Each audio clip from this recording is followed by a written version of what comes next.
What's going on, everybody? Welcome back to another day, another episode of the Daily Grind. I'm your host, 30NSG, and on today's episode, we're going to be talking about Monster Hunter had the biggest, fans playing the game on Steam and across all the platforms, but yet it had major issues about performance issues, so we're going to talk about that. We're going to watch a video from Laura Fryer, who's talked about was Avowed a success? So we'll talk about that as well. Watch that video and give you my thoughts there. We're going to talk about Space Marines 2. Dev apologizes to players, saying the game won't become a live service game, but yet it seems like it's turning into a live service game. But we'll talk about that as well. We're going to talk about how AMC, or just the movie industry itself, AMC talks about the 17/30-day theatrical windows as too short. We're also going to talk about movie theaters ceiling collapsing during a screening of Captain America Brave New World. And we're going to talk about Captain America itself as far as it's the third weekend out. Let's see where it stands and if it's going to make money. The answer, spoiler alert, no, it's not. And then we also, that's it. That's it. That's all the stories that we have today. If you guys like what we do this Monday through Thursday from 10 o'clock in the morning to about noon Eastern. If you like it, hit that like button, hit that subscribe button. If you'd like to go above and beyond that, become a member as little as $5. This is a live show. This whole show is like 2.5 to 3 hours long. If you watch it live, I appreciate you. If you're over on Twitter watching this or X, or if you're watching this on YouTube, you can watch it live, or you can watch it the breakout videos. We take some of the videos that we do here, some of the stories, we break those out and put them as uploads, either on Nerding with 30 if it's entertainment, or if it's video games and stuff, we'll put it over here as well. We also have a gaming channel called 30 and Still Gaming, where we do the live gameplay. We'll be playing more Avowed tonight, 8 p.m. Eastern. Make sure you guys come out for that as well. We're also putting up shorts now, uploads, live streams, podcasts, lots of different things. We end out the week on Thursday night, 8 p.m. Eastern, with Generation X Gaming, the weekly podcast that goes over a few of the top stories from the past week, and we rant along the way. So that's the finale of each and every single week, 8 p.m. on Thursdays. What's going on, chat? Let me see who's all here in the channel. What's going on, Eclipse? What's going on, Travis? What's going on, Jason? Mr. Luke. I'm missing Sarge Jones, Mr. Luke, Gaming Fire, Water Bear, Wonder Rose, Argus. Good morning. Morning, everybody. How's everyone doing? Hoping everyone had a good weekend. I went to Monster Jam. Those of you guys don't know what Monster Jam is. It's a the monster trucks. Seeing Gravedigger and El Toro and stuff like that. It was fun. My son's never been to one of those things, so we took him. We took him to the event. Loud, man. It is loud, but it was fun. It was fun. It's almost like, okay, so the week before we went to a rodeo, right? We went to a rodeo, and then this week we went to a Monster Jam, and I have to say, went from 1 horsepower to about 500 horsepower, but it's almost the exact same. They've turned Monster Jam, like when I was a kid and we went to the monster truck shows, they'd be like Demolition Derby, there'd be like monster trucks, and all they did was like race over, and crush cars and stuff like that. That's not what Monster Jam is, right? Monster Jam, the best way I can describe it, it's like a wrestling event, right? It's like each of the cars is that wrestler, right? It's that persona of a wrestler, right? They have their own theme music when they come out. They do their own thing, right? They pump up the crowd and stuff like that. I thought it was interesting, right? Because I haven't been to a Monster Jam ever. I've never been to a Monster Jam, but I went to monster truck shows before. I think Monster Jam started in the late 90s, early 2000s. And so the last time I went to a show like this, like they had Bigfoot, and Bigfoot's not in there. I did some research, and Bigfoot didn't like how Monster Jam was using their footage or whatnot, so they basically retired from Monster Jam. That's why you never see Bigfoot. So if you're an 80s kid, Bigfoot was that truck that everyone knew. Now Gravedigger is that truck, right? So, but it's very interesting, right? So they pump up the crowd, they do all the things, they do the tricks. It's a showboating type of thing. So they have 3 events, or at least that's what we watched, where they do a race, which is fun. And then there's a freestyle, and then there's a trick category, which is 100% voted on the people that are in the stand. You scan the screen, and then on your app, on your phone, you get to, in live time, vote on who you think did the best, and you give them a score, 0 to 10. So obviously, we gave a 7 out of 10 for most of the time for those things, but actually 1 out of 100. But Yeah, so it was interesting. Like, so they have a whole event and they go on to win to a championship in Las Vegas, I think it is. I think it's like September or something like that. So interesting. Start says, you're a redneck, bro. I mean, yeah. Yeah, I'm not gonna argue with that. Argus says I used to go to Monster Jam all the time back in the day. Yeah, Monster Jam, they've completely changed from what it was early on to what it is now. How old is Gravedigger? Gravedigger is younger than Bigfoot, but came in during Bigfoot. So I think like mid 90s is when Gravedigger came in. Go on PS5. Go on all turn. El Nini, what's going on? Good morning. After today's show, when we end at like 12:30 or so, I'm gonna go down. Like, I'm gonna cut the stream, but I'm gonna go live again as a test stream because I downloaded this new software and I want to like test it out later. So I'll probably make it a members only stream afterwards. So anybody that wants to help me test out to hear the audio, and let me know what you think. We'll test some things out between like 12:45 to like 1:15 or 1 o'clock to 1:30 or so.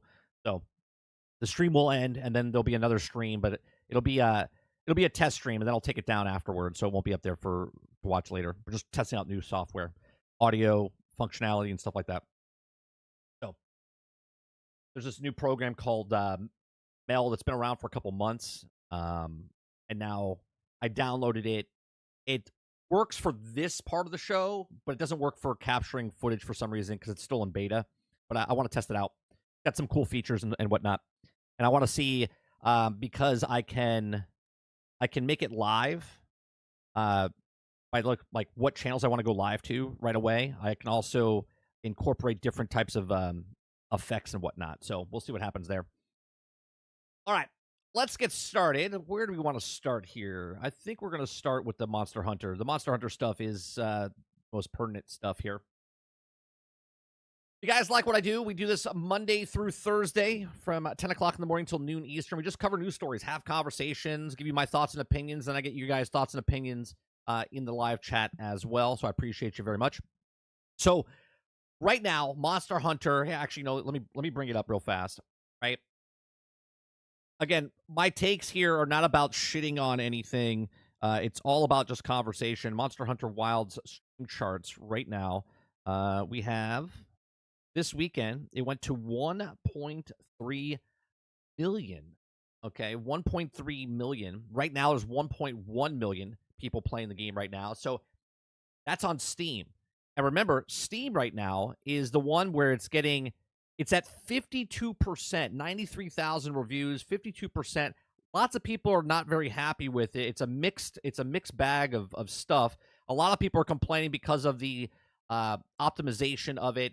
And this is a whole different kind of conversation, right? Where we always talk about from the console perspective, right? Console perspective is the games come out broke, buggy, unfinished. Well, on PC lately, even though Black Myth Wukong and Stellar Blade and all the stuff that's coming out and Spider-Man, every time there's a port that comes over to PC, there's always problems. There's always problems with what is happening with the PC ports. And then on Xbox, it comes out, or PlayStation, it comes out, and it's broke, buggy, gets fixed 6 months, 8 months afterwards. And then this is a running theme across the industry, right? So here you are, where you have 1.3 million people. Worlds didn't even get this much, right? So let me bring up Worlds real fast, right, on Steam. Right? Monster Hunter Worlds from 2019. Let's see, Worlds, Monster Hunter. Oh, sorry, I forgot to put Hunter.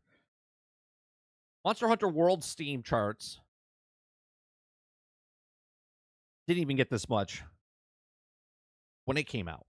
Okay, just to put it in perspective. Okay, all-time peak for Monster Hunter Worlds was 329,000 all-time peak. Okay, so we're talking much larger. Let me bring up the DB instead. Right, 334,000. Okay, and they said about 15 million people bought it between 8 and 15, right? And right now, obviously, it just came out, so we don't really know. But if 1.3 million people are playing it, right? So a lot of people are excited about this game. People love the game. People are having a lot of fun with the game. But it has problems, right? So let's look at it, right? So it says it runs awful. It looks awful. Monster Hunter Wilds performs issues, but a damper on its record-breaking concurrence as it settles into early mixed rating on Steam. Okay? Guys, like what we do here, do this Monday through Thursday from 10 o'clock in the morning till noon Eastern. Hit that like button. Hit that subscribe button. If you'd like to go above and beyond that, become a member as little as $5, right? It says, so now I'm over 100 hours into Monster Hunter Wilds, and yet between the respectable rig and CPU upgrade a few hours into playing, I gotta say, the game runs kind of bum. Okay? That seems to be the most commonly shared sentiment amongst the game's negative Steam reviews right now. The first few hours of launch seeing a dip below 50% positive into the mixed rating. It says complaints about the crashes, poor optimization, stutters, and frame rate dips are rift across a handful of negative reviews right now, and the game is absolutely amazing, but it's the worst optimization I've ever seen. And the top negative review reads, it says, quote, I understand the new games are becoming more demanding on people and expected to upgrade, but these are absurd. I'm aware that it isn't the first instance of new games having poor performance on launch because the same thing happened with World, but it feels expertly at this point, right? It says one reviewer claimed that we're supporting a beefy rig with a 3080 super decent CPU, yet it's unable to run the game at an acceptable frame rate. Another wrote, absolutely atrocious performing now, and the game looks and runs even worse on the beta, adding that they're gone from 60 to 70 frames on high setting down to 50 frames on medium to notable dips. Okay, the game does not look nearly as good or good enough to warrant the performance. It continued, quote, everything is covered in grimy texture assets, and they also look straight. Took them out of a PlayStation 3. It could run at I could run Kingdom Come Deliverance 2 and Cyberpunk on maxed out settings comfortably, and then there's no reason that this game should be running like it is. It's embarrassing. So you see a lot of different negative downvotes and whatnot. It says the performance to graphics ratio is pervading criticism. With yet another negative reviewing writing, the game is in record-shattering performance issues, runs awful, it looks awful, it crashes for no reason, it freezes for no reason, and somehow it won't even launch on Windows, telling me the RTX 4070 is unsupported. The open beta is least managed to boot. Okay, here's some things reviewers said ran before the Monster Hunter Wilds. Okay, it says dozens of reviews mention not even being able to play it because it crashes, along with a handful referring to the games being too easy, or complaints around Capcom's ancient use of paid DLC in order to for people to have access to the full character creator once the hunter already is made. So, of course, not every reviewer is justifiable. Lamenting the performance issues, the gameplay, quote, is the best in Monster Hunter games so far. The story is solid, and the characters are cool and funny, and design team did such a good job. One Steam reviewer wrote, quote, almost every armor set looks like endgame gear. Another reviewer called Wilds as easy recommended, saying it was awesome. Step forward to the Monster Hunter franchise, lots of rough edges, smooths out, great onboarding for new players, and some really awesome weapon updates. Others call out the gameplay for our bird or buried between all the inevitable memes and the false positive reviews. Even though some of these go on to mention that the game is a vital need for optimizing. It says the real shame is just how many issues people are having with the hardware side of things, and I'm right there with them. Easily dipping into the 20 and 30 frames per second when the base camps now. I also hope it into the SOS flares and literally have more frame drops than encountered during the review period. It says, thankfully, though, the PC gamer is stacked with wonderful all-knowing hardware team, and he put together the best PC settings for your rig. Whether you're still rocking the budget build from a decade ago, or you recently splurged on some new parts and tweaks, this should help you get a few extra frames out, compromising of too heavy looks on the little looks of seems to be anyway.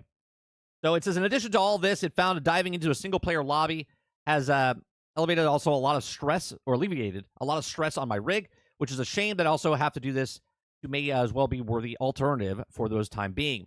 Plus, you can still fire up the SOS flares and jump into them and Wild's temporary multiplayer servers before shooting back off on your own. So it's a shame, right? It's a shame, again, when you look at stuff like this and they have 1.3 million people playing the game. And this is not saying that, well, my game is perfect, so it's no problem. There are problems, massive problems with the PC. So if you're enjoying it on PlayStation, if you're enjoying it on Xbox, if you're enjoying it in other places, cool. Enjoy it. But there is a massive amount of people that are playing it on PC, and they're having terrible, terrible performance issues. And this is, again, not shit on Monster Hunter itself, but shitting on the industry as a whole, where less and less games are coming out optimized and working, right? If it's a day one patch, day 1 week patch, 1 month patch, they have terrible optimization on lots and lots of different games that are coming out. And this is just yet the latest one that comes out, where this number could be a lot higher if everything was working correctly. Because people look at this and say, oh, 1.3 million people, and then all of a sudden they get it and it doesn't work on their rig, or they're having crashing issues, or they're having optimization problems, and they're like, oh, this is a bummer. Other people hear it and say, I'm not going to get the game, and then it hurts the sales right off the bat. Now, obviously, on this channel, we always tell you, don't buy day one. Never buy day one. I don't care what game it is, because there's always going to be some sort of problems on the game. And this is yet another example that if you just wait, then you wouldn't have these issues. You wouldn't have these frustrations. You can actually go play a game right now that's not having optimization problems, and then wait for a patch to come out, because look, these games are going to be here when you get back, right? It's like going on vacation, you miss something, but when you come back, the game's there. You can play it, and then day one patch fixes it, week one patch fixes it, 1 month patch fixes it, and then you'll have a better experience. But these are just my thoughts. Let me know yours in the comment section down below. What's happening? Are you playing Monster Hunter Wilds right now? Are you having these issues, or are you not having any issues? Are you playing on PC? Are you playing on console? Let me know in the comment section down below. Let me know in the live chat if you're here. Please make sure you share, like, subscribe, and if you like what I do here, check out some of the other videos. Thanks for watching. All right, let me see. Let me see what you guys are saying. Let me scroll back up here. We'll start with, what's going on, X Factor? Water Bear says, remember me saying that this game will do for Monster Hunter what Elden Ring did for Souls-like games? Pepperidge Farm remembers. That's right. I remember. I remember you saying that, Water. L says, Capcom has been killing it. Yeah, on both sides. They're killing it because they're making a good game that everyone wants to play, and they're also killing it because it's not optimized, right? So they're killing it on both ends. Everybody says, World did launch on PC around 7 months after the console release. Still, right? Still, I mean, the people that played it where they wanted to play it, right? I would say at the end of the day, Krebsy, there's probably, from console to PC, there's probably, overall, this will surpass the console and PC even after 7 months. Because the people that didn't play it day one on PC when it came out bought it. But then after the Worlds was so hyped up, people liked it so much after the fact that they're like, oh, you know what? I heard it was a good game. I'll get the next one when it comes out, right? Because there's just so many games to play. This is not a mark, by the way, saying that this is a worse game. This was a huge popular game when Worlds came out, and it only had 334,000 for the all-time peak, right? I love the game. I have like 200 hours, 300 hours into the game, right? But this is insane. And think about this. This game came out unoptimized when it first came out, right? And this is what it was. And this one, 1.3 million, and what, 50%? 50% of the people that are playing this game right now are having optimization problems, which is just bad. It looks bad. It looks bad. The optics look bad. Eclipse says that they're not glazing Monster Hunter. They said nothing about the bad performance. They used the score on PC, and PlayStation 5 on Metacritic is 70 below. Altern says the only people that has a 3000 PC can play the game. Well, not even that. People with those high-end rigs, Altern, are still having issues. They're still having issues. Argus says the performance is not great, and the graphics are terrible. Worse than World for sure. When we played the beta on the console, I thought the graphics were good, but I thought there was something was off about it, right? But I chalked it up as it's a beta, and it'll get better later, right? So obviously, I haven't played it. I haven't seen it. I haven't even watched one frame besides the review we saw. But it does look like there's like who said it? I think Dustin said it, right? It's almost like they smudged like Vaseline on the screen, right? It's like a little blurriness of it. X Factor says, I've had a good experience so far running it on my PlayStation 5 Pro. Water Bear says, running on a 7800 and no problems. Silky smooth, frames over 120 steady. But yeah, people have been having issues. Water also says, it seems to be the same thing happened with the Dragon's Dogma 2 launch. Clip says, bullshit. It looks bad on the PlayStation 5. It looks like they put Vaseline. There you go. Eclipse said it puts some Vaseline on the screen because the upscale from 900p to run 60 frames per second. Argus says the weapon performances, visuals are great. The game in general performance and the graphics are what's ass cheeks. Ron says Anthem in 2025 runs better than Monster Hunter Wilds. Did you go test that out yourself, Ron? You go test that out yourself? X Factor says, yeah, Dragon's Dogma 2 had problems at launch. Argus says it's too new and too popular for people to play despite these issues currently. Everybody says one thing they think caused the pain points is a team using Resident Evil engine, and the engine is now new to them, and it's not the engine used for Worlds. I mean, at the end of the day, I don't care. As a customer, I don't care what engine they use. I don't care what the problems were. We watched Mark Daria's thing. I don't care if the writer was the problem. I don't care if the director was the problem. I don't care who causes the problem. The problem to me as a customer, if I bought this game, I paid $70, $80, $100 for whatever edition that you got, and it runs like ass, that's the problem, right? And you can go back to Star Wars Outlaws. I hear a place right now. Oh, it's in a good place right now? Sarge says, stop making sense there. To consume product, then wait for next product. Right. Roadkill says, the best place to play Monster Hunter Worlds is the PlayStation 5 Pro, and that's going to be true, and if it's a lot of big games that come out. 100%. Krebsy says, this will eclipse World. Oh, yeah. Yeah, for sure. I mean, I think it's already going to eclipse, all right? They'll tell us the numbers. It's just a shame that they had this happen. Hilly says, good morning. Good morning, Hilly. Hilly, I don't know if you heard, did you hear the song? I put your DayZ song. Okay, I made your DayZ song. I played it this morning. Come on, Lucas. Worst part is the force you to play a campaign. Just want to hunt monsters. Oh, is that true? You have to play the campaign. You can't just hunt monsters? The Papa says PC is a place to play Wilds. The consoles have to use low frames of initial render. They're only going to have a blurry graphics. Billy says, as a customer, I tried for 2 hours, connected to friends in multiplayer, unsuccessfully refunded. Oh, really? You bought Monster Hunter, tried it for a couple hours, and said, nope, I'm out. Went back to DayZ.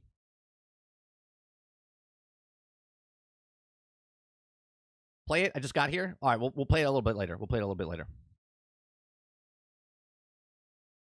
Roadkill says, even Digital Foundry said the best place to play is on PlayStation Pro, so stop trying to push PC. PC, you need a $1,000 graphics card to even have a chance.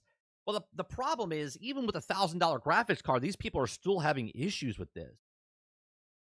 What was the last game? What was the last game that came out before Monster Hunter that had a bad port? What was the game that came out? Didn't Spider-Man 2 have a bad port problem? Or did I imagine that? Right?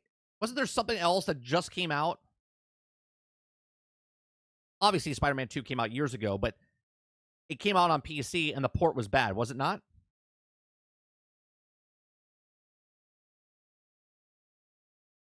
DayZ works now. Took 10 years, which is the industry standard. Yeah, about right. Hilly says Spider-Man 2 was broken, yes. Yeah, that's amazing to me.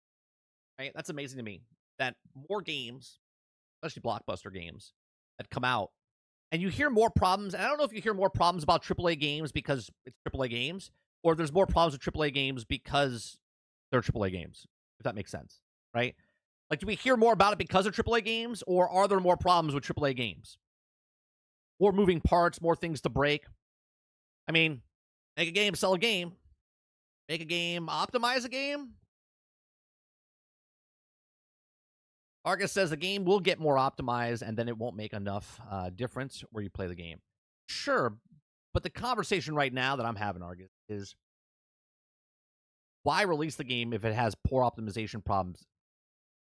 This has to stop, right? This has to stop. This right here shows people, right? This shows people that the game is very successful, right? People look at this number. Oh, that just happened, right? People look at this number. This number, people look at this and go, oh my God, Monster Hunter is so great. Yeah, it's selling great. but the optimization is so bad that the first impressions, it's like going on a first date and the person's just a complete and utter asshole, right? Just shitty person, right? And you're like, yeah, it's all right. Like, but why? First impressions are everything. And if your first impression of this game is that it's poor optimized, not running very well, not looking very good, but it'll get better later, then why buy it now? Right? Why buy it now? Because all this does, look at what happened to Cyberpunk 2077. Okay? Game came out, sold 8 million copies before it even came out for pre-orders, sold additional 5 million after everyone knew it was broke, sold 12 to 13 million copies, and guess what? They took their sweet-ass time fixing it because they sold it all, right? So right now, Monster Hunter Worlds, they've hit their mark, right? They made all their money back between console and PC, and now they just sit back and they can take their sweet time because they don't really have to push it out the door super fast because people are okay with the poor optimization. They're okay with it. They're like, it'll get fixed down the line. It's fine. So this sends a signal out to the rest of the people in the industry, right? Every other company looks at this and goes, oh, see? All you got to do is just make a fun game, and they don't really care if it's broke.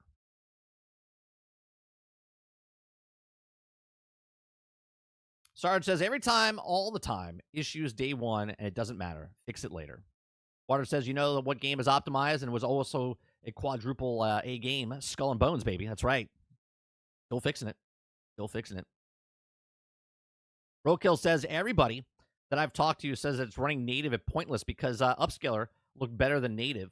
But that's just what I heard. I'm a complete idiot with the PC. Marcus says, I agree. They got to release the game in a better condition.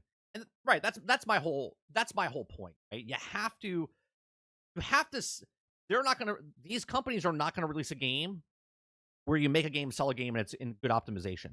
These companies are just going to keep making it, put it out there. We got to put it out there because if we keep it any longer, we're going to miss that window of where we get to best do it. So they throw it out there and it's not ready.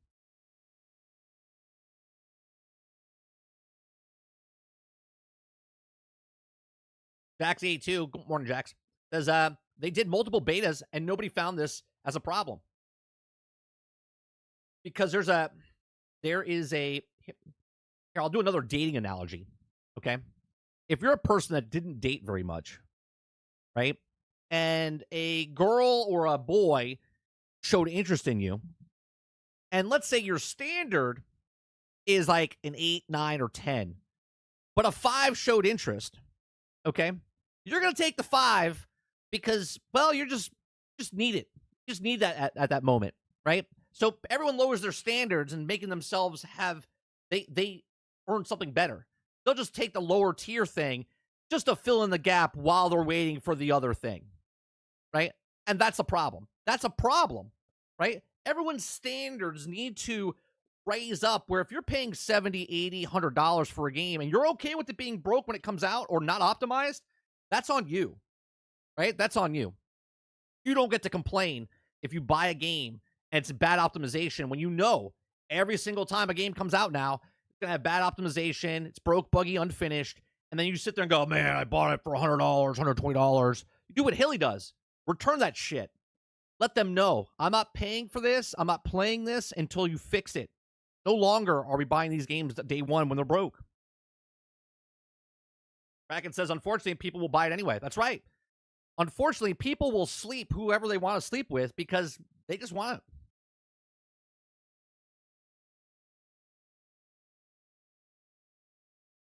Super F and Dave says, I'm glad I'm passing it.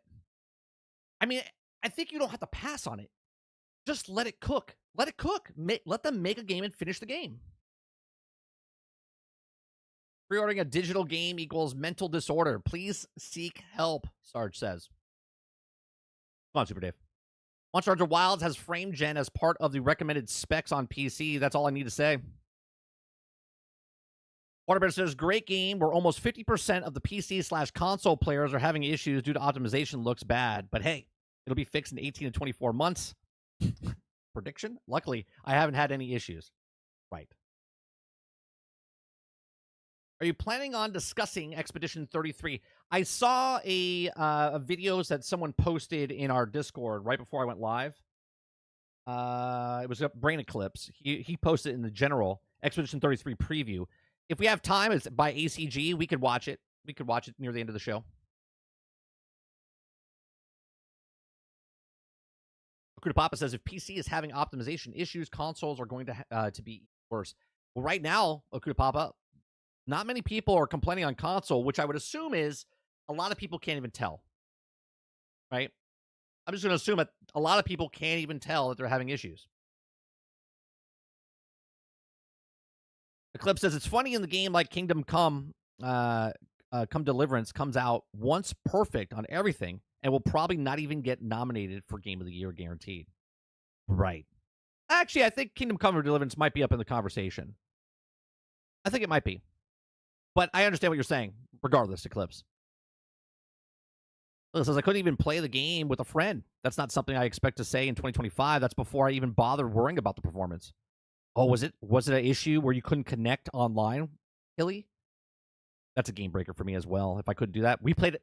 All right, me and Sarge played a game last night. We'll probably talk more about it on GXG, but I'll give you a glimpse, right?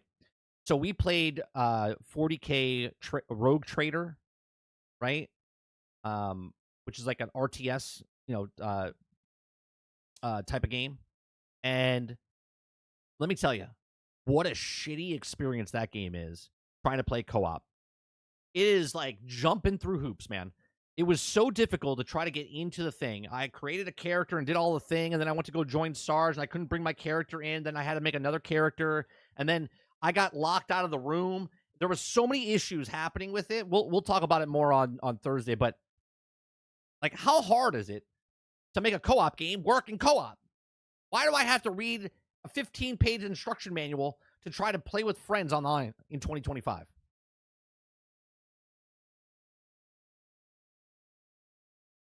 Let's see.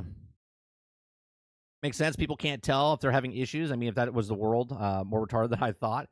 Roadkill, I'm telling you right now, most people right now don't even know that their HDMI cable or their USB that they plug into their port of their PC, if it's 2.0 or 3.0, if HDMI is supported, if the cable that they have is the higher end HDMI cable, if their television actually does the actual true 120 hertz, right?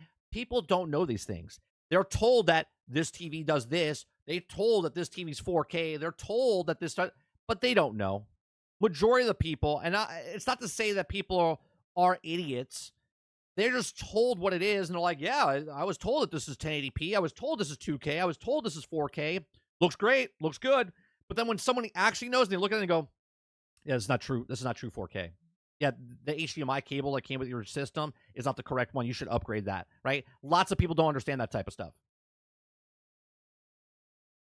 Robert Jones says co-op is very hard nowadays. What's going on, Jones? I don't know if I said hi to you. L says optimization depends on devs' time and prioritization. I think the priority should be that the game is finished. That's the priority, right? Time / prioritizing stuff.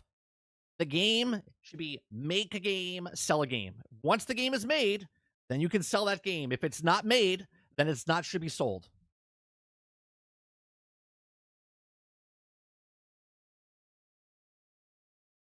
I don't want to say those are dumb people, Kraken. All I'm saying is there's people that care about that stuff, and there's people that don't care about that stuff. And because they don't care doesn't mean they're dumb. It just means that they have no interest in it, and they're just told what it is. So when someone says, hey, that's running at 30 frames per second, they're like, I don't care. I'm enjoying myself, which is fine. But those people shouldn't have a conversation where there's like, well, it runs fine on mine, but it's not running at 60 frames per second. Be like, well, I'm having fun. Those people shouldn't be a part of that conversation if they're just going to say, well, it doesn't matter, right? If it doesn't matter, then don't be a part of the conversation. You know what I'm saying? I watched Angry Joe try to do co-op at Monster Hunter. Oh, my God, what's wrong with it? And how can they not make it easier? Just make it where I can invite friends. So is there a problem in the Monster Hunter game to get into co-op? I know Hilly said something. Now you're saying that Angry Joe said something. So what is the system? Right? Because again, I'm not buying it. I said I'll get down the line. I'm just playing too many games right now. I want to finish before I continue playing a different game, right? Otherwise, we'll never go back. So how many steps does it take to play co-op in a co-op game in 2025?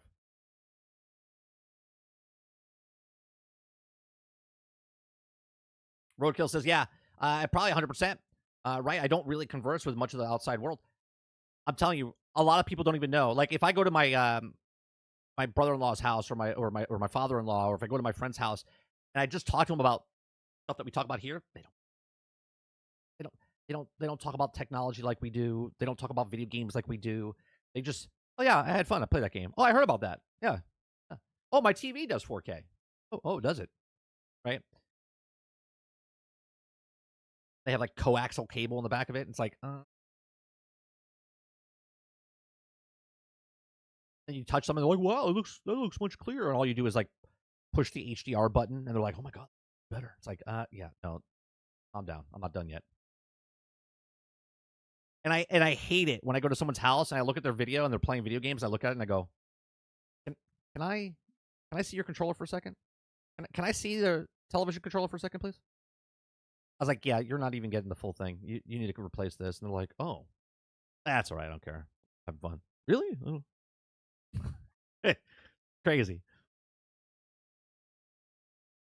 You have to do a Konami code to play co-op in Wilds.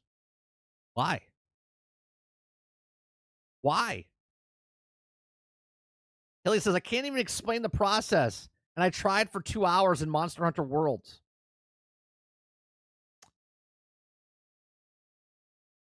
We had a similar experience with the game yesterday when you try to play. It's bad. A couple steps, once you know, it's not too crazy. People on PlayStation 5 Pro, expensive and upscale bad. Expensive and upscale bad. Same people praise 5,000 cards and melt, ship without parts, and has a frame gen built in. These ignorant gamers or ignorant gamers are also good with the frame gen, or ignore the games that are also good with the frame gen. I can read today. I'm pretty good. Did Dragon's Dogma 2 have a launch problems? It did. And I'll be honest with you, Ron, I don't know if they fixed it. It had problems, and I don't know if they fixed it. Eclipse says you pretty much have to make a link, okay, invite them to that, and then you make a hunt. Then you go to that hunt, and then they will get an invite to join you. It sounds simple.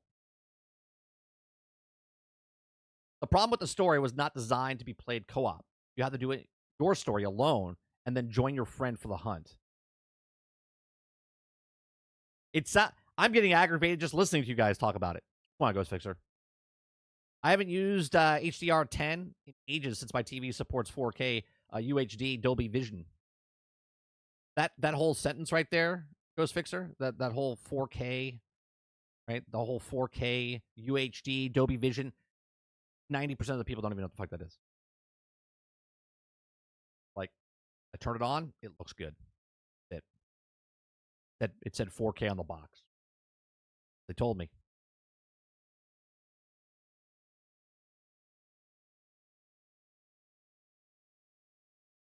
Lee says, and then you get this, a random red text. You can't do this now. That's great.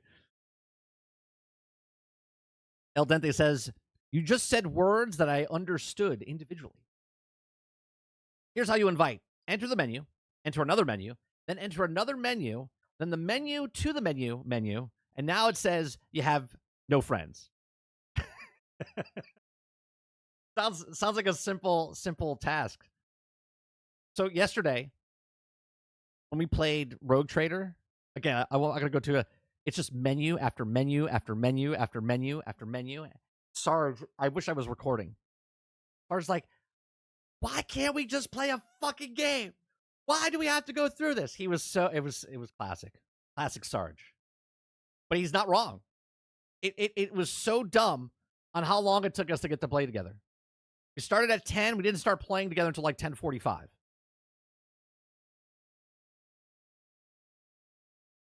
It was so ridiculous.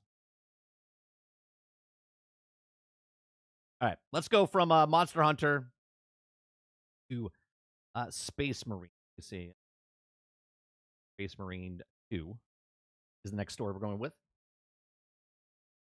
Guys, like what we do here? We do this Monday through Thursday from 10 o'clock in the morning until noon Eastern. If you like it, hit that like button, hit that subscribe button. If you'd like to go above and beyond that, become a member as low as $5. Please hit that like button. If you're new here, you're watching the background. If you hear my voice in the background, if you're at work, gym, wherever it is, you're in your car, if you're at a red light, pick up the phone, hit that like button. It helps the small channel out we grow, so I appreciate you. All right. So Space Marines 2 dev apologizes to players, says that the game won't become a live service title. Okay? I was interested in this, right? Because I was like, all right, I haven't bought Space Marines 2. And the reason I didn't buy a Space Marines 2 is because they had a roadmap. We love our roadmaps here. Okay? And the roadmap told me that the game wasn't going to be complete because, our number one thing take here is make a game, sell a game. And they did make a game. The game looks beautiful. Looks great. But they didn't finish the game because the roadmap is the rest of the game. And that roadmap is free for everybody that plays the game. So you just bought the game once. You buy it for $70, $80, $100, $120, whatever it is. Okay? You'll get that full game by August of this year. Came out last year. You'll get the full game by August this year. Until that point, I will not purchase the game until at least the 1-year mark when they actually have a complete game. Okay? But that's just me. Okay? So that's not to say that the game is broke, buggy, or unfinished. But it is unfinished because you paid for it $70. It runs well. It runs very good. But the game is not complete until 1 year after, right? So Space Marines 2 dev apologizes to players, says that the game won't become a live service title. After receiving pushback from the fans, Focus Entertainment promises that Warhammer 40k Space Marines 2 won't become a live service game. Okay? Because Warhammer 40k was a hit out of the gate last fall, but it doesn't mean that its most devoted players love everything about it. Many fans are especially vocal against the idea of Space Marines 2 is turning into a live service game, especially after Focus Entertainment and developer Saber Interactive introduced a community event seamlessly as the only way to get desirable items are the only available for a limited time. Uh-oh.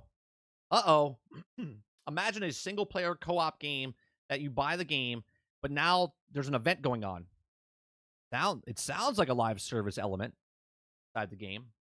Okay. It says this time the pushback has been so intense that the Focus has apologized to fans to assure them that a live service transformation isn't in the cards for Space Marines 2. Interesting. Okay. I want to know what you guys think about this as we go in. Okay. Putting an community event inside the game, is that a live service element inside a single player co-op game? Your thoughts in the comments section down below as we go through this. Okay. In this week's community update, Focus Entertainment shared the following statement, quote, "We have noted that the community events have received cold feedback since the introduction of them as an additional way to unlock cosmetic items. We saw that many of you mentioned FOMO generated by the events. Rest assured that we are not looking to transform Space Marines 2 into a live service game.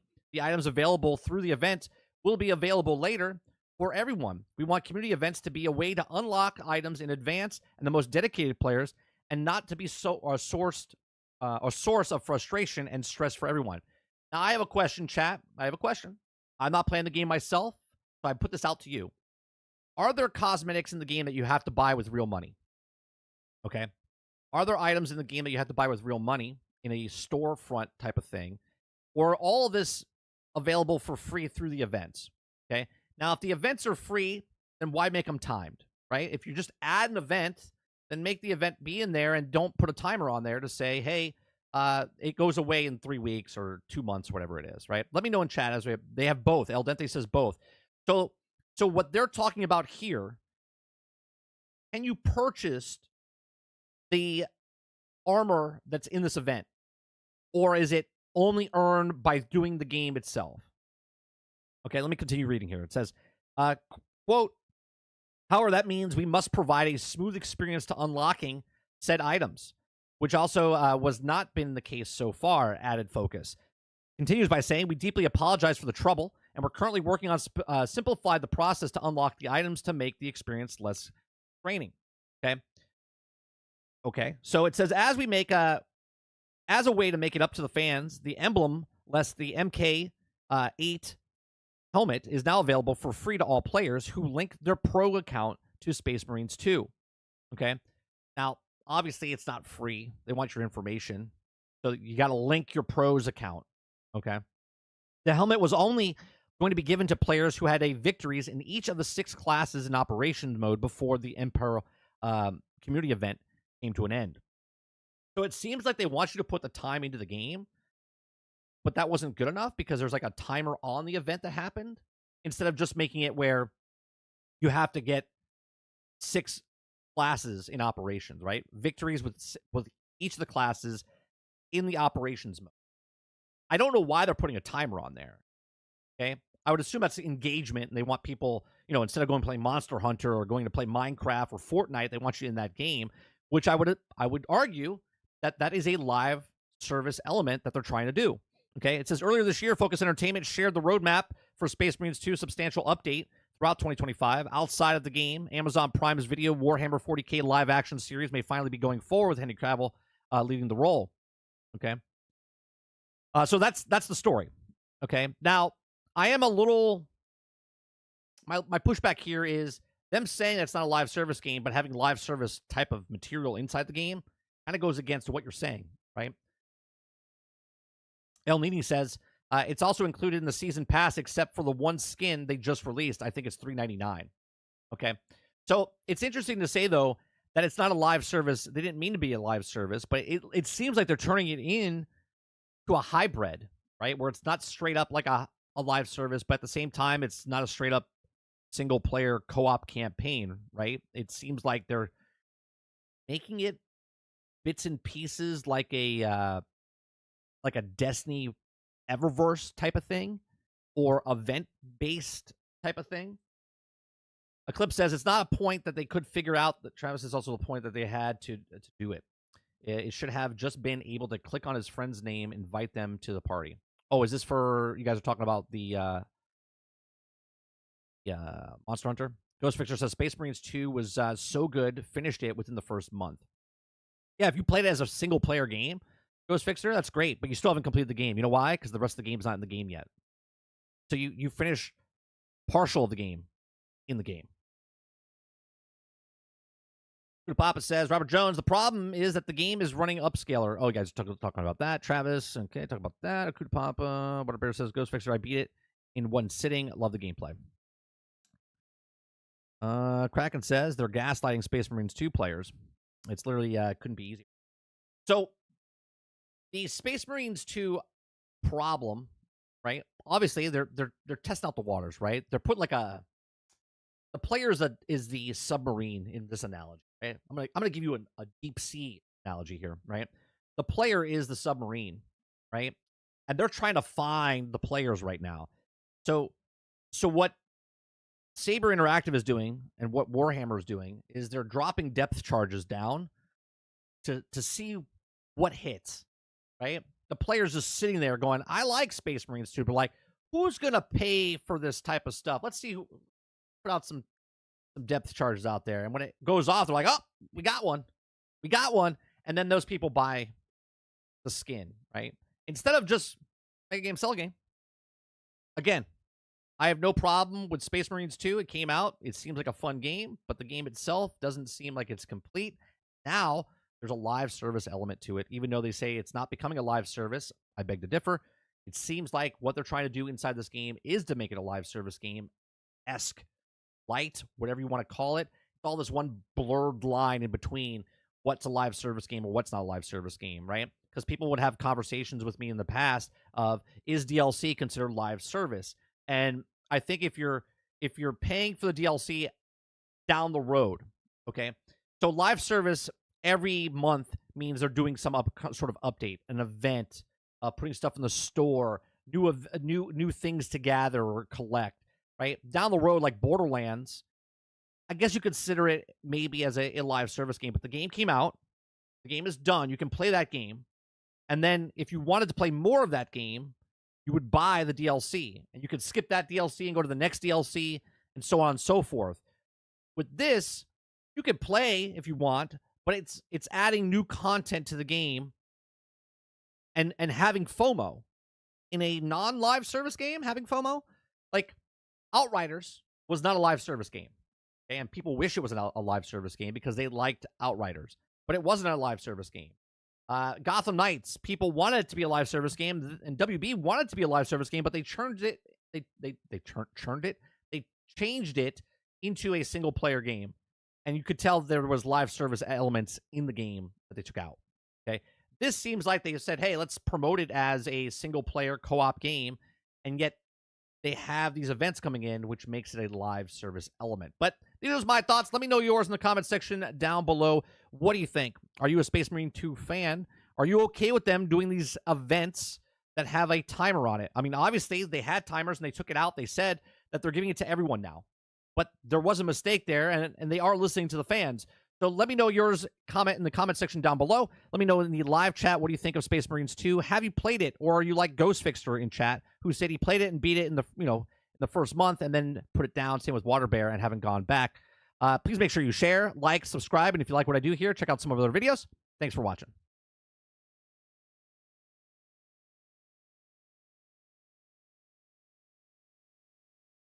Roadkill says, it doesn't matter. The campaign is awesome. And you have 8 operation missions that are awesome. Eclipse says, you're still talking to that. You're still talking to Travis. El Dente says, we're the cap for the complete game. Because of me, Space Marines 2 was completed. Was done. They just added more for free. But you paid, because they had that roadmap ahead, right? So I guess in my vision, El Dente, because if they didn't show the roadmap, right? If they didn't show the roadmap, and they just came out with the $70 game, and what you got in the $70 game is the game, right? And they didn't say anything about roadmap. Then 6 months pass, and they go, "Hey, we're bringing in a new event, a new mission. We're adding another operations mission, a horde mode mission in, and that's free, or they're charging for it." I don't think I have a problem with that. But they announced the roadmap before the game even came out, and they're asking you for the money up front for the $70 game, and then waiting a year for that stuff to come out. That's where I think I have an issue company-wide, not the game, right? I don't like the business model of that type of game, but I like the game. That makes sense, right? I'm okay with Space Marines 2 doing what they're doing as far as they made a game, but I don't like what Saber Interactive is doing and what the gaming industry is doing by promoting this stuff out in front of you, saying, hey, you're paying for all this and we're supporting it, but yet you're not getting it for a year. That's what I have a problem with. Let's see here. Does it have a season pass? I don't know if it has a season pass, but they do have a roadmap of the horde mode and other missions that they're adding into the game down the road.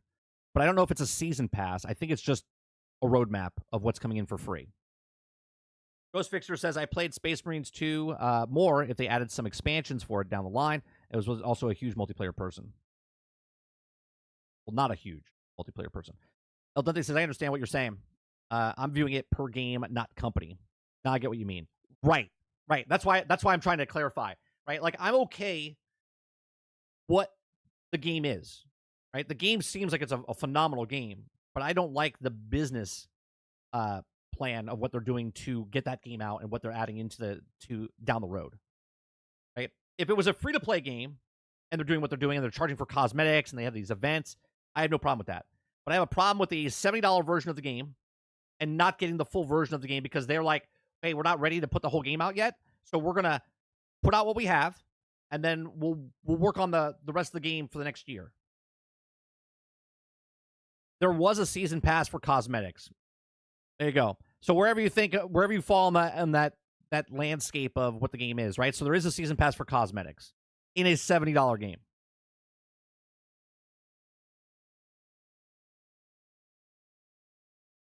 Yeah, see, now I would rather play. Now, you, Ghost Fixer, saying that y'all played it, and then every time it comes back, you'll go back. I would rather wait for the whole game to be complete and then play it for like 2 or 3 weeks. You know what I mean? And then be done with it and then put it down. Obviously, that's my preference. Not saying it's the right preference for everybody. Ron Slusher says, best ongoing game nominee, Space Marines 2? Could be. I mean, Cyberpunk was there. Why not? Why not, Ron? Free season pass? I don't know if it's free. I think you have to pay for the cosmetics, right? Again, I'm not playing it, Robert, so I don't know. Travis says, what's funny is that right now in the minute, they never added more to Space Marines 2. It's still worth $70 bucks, but more than certain other games. Well, no, the problem with the game is, Travis, they charge $70 and they're charging you for content that's not in the game yet. You see what I'm saying? You're saying the funny part is right now, this minute, if they never added more to Space Marines 2, it'd still be worth $70. Well, I have a problem. I have a question for you. So them selling the roadmap, showing you the roadmap before the game even came out and said, hey, we're still supporting it afterwards. If today they said, we canceled the roadmap, Space Marines 2 didn't sell, right? Now, obviously, this is not happening, but I'm just giving you an example. If Space Marines 2 came out and they didn't sell well, and now that roadmap is not going to happen, and people were like, well, I bought this thinking that I was getting that. Is that a problem? Damn right it is, right? You're damn right it is. Multiverse just did that, right? People paid $100 for the multiverse, get the tokens and whatnot, and now they're not even putting that stuff in. Now, obviously, Space Marine 2 is not doing that, hopefully, right? They were successful. I don't think they're closing, okay? But putting something out before the game comes out to incentivize people going, hey, look, we're supporting this game for the next year. It's all free, but you got to, you pay the $70 now. Travis says, and yet still better than game that wasn't worth $1. That's different for everybody, right? You say it's worth it, and I'm saying it's not worth it because they didn't complete the game. El Dente says, I put the Space Marine Season Pass or Battle Pass, which is only for cosmetic. Depends if they refund it or not. Coming from you, it doesn't really seem like a really fair question, though. It depends if it's a refund or not, because we know what happened to you, and yet you're still okay with it if they didn't give you a refund. So I can't really take you from face value saying, well, it depends if it's refund or not, because we know that you would take it regardless if it was a refund or not. Dante says the season pass is literally only for Warhammer fans that want specific chapter. It's not a season pass like you think. I mean, if it's just more stuff for people to buy, like I'm fine with that. What I'm not fine with is waiting a year for the rest of the content that should have been in the game day one. Right? If all the content coming in is free, then why didn't you just wait a year and then release the game next year? And then put it all in there at once? Especially if it's not a live service game. Now, obviously, they say it's not a live service game, but games nowadays want to try to get as much interaction as possible. So if if they put 6 missions in, and then 2 months later they put 2 more missions in, and then 2 months after that they put 2 more missions in, right? And by the end of the year you have 12 missions. Regardless if it's paid for or not, it's still a live service game at that point. Because they're trying to get you to come back or stay in. Because they're all competing that way.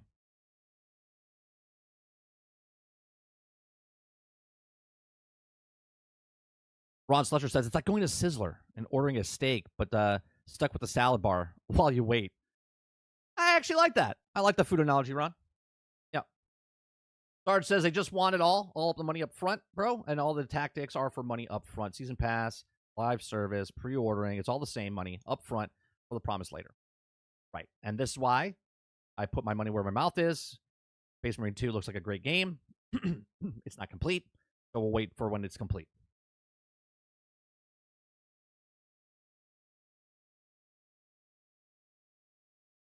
Again, if it was DLC and it comes in after the fact, like if Space Marines 2 just said, here's the game, and then the next expansion comes out 6 months from now, 3 months from now, whatever, and it's $10, $15, I'm okay with that.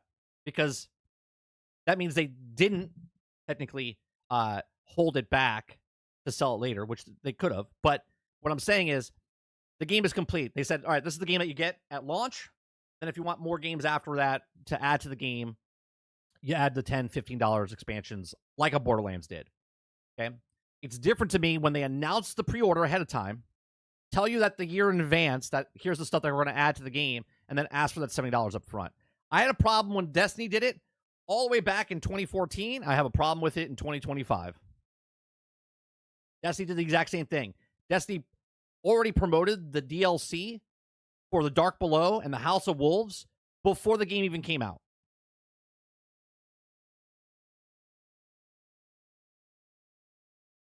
I just explained the difference, Travis. By those standards, wouldn't you say DLC is not a complete game? No. If you announce the DLC before the game even comes out, you're holding that content back. If you say nothing about the DLC or use the DLC to promote the game before the game even comes out, and it's just the game. The game comes out, they release the game. That's the game. Okay? 3 months later on the road, they're like, hey, we're working on DLC, and we have DLC for you. Boom. There's DLC. You want to buy it? Then you buy it. But if you're promoting the DLC before even the main game comes out, then you broke it off from the main game and you're putting it as DLC. Regardless if you're charging for free or if you're paying for it, if you're advertising for that DLC before the game even comes out, then you've cut that content from the game.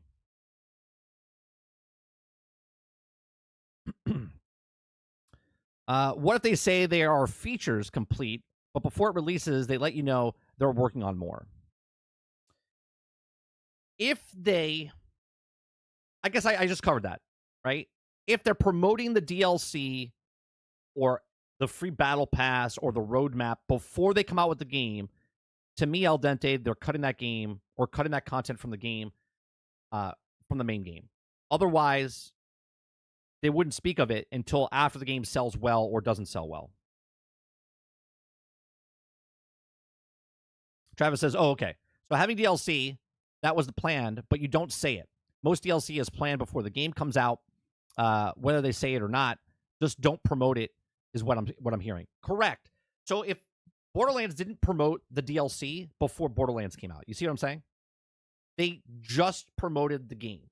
Then when the game sold, if it sold well or didn't sell well, they're like 3 months down the line, they're like, hey, we're coming out with our first DLC. And you're like, ooh.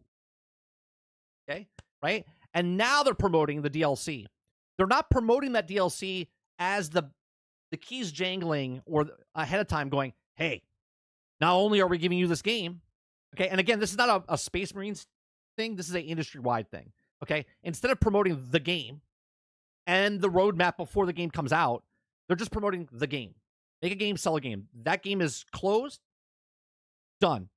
And then down, once the game sells, it comes out the door, they're like, hey, we have DLC coming out. And you're like, hey, or stuff. Cool. Come on, Ward. Thank you. Gaming Fire says, I had to refund Metal Gear Solid Definitive Experience. I like it. It's but it's fun, but it's also a walking simulator. I'm joking. The storyline didn't hook me at all. Go on, dog. But the DLC was planned before. It doesn't matter. Are you listening to what I'm saying? As long as they don't promote the DLC before the game comes out, as long as they don't promote the roadmap before the game comes out, I don't care. Just sell the game. Don't use the DLC and the roadmap to bring me on board to go, well, not only are we going to have this, but we're going to support it all the way over here. No. Just sell the game.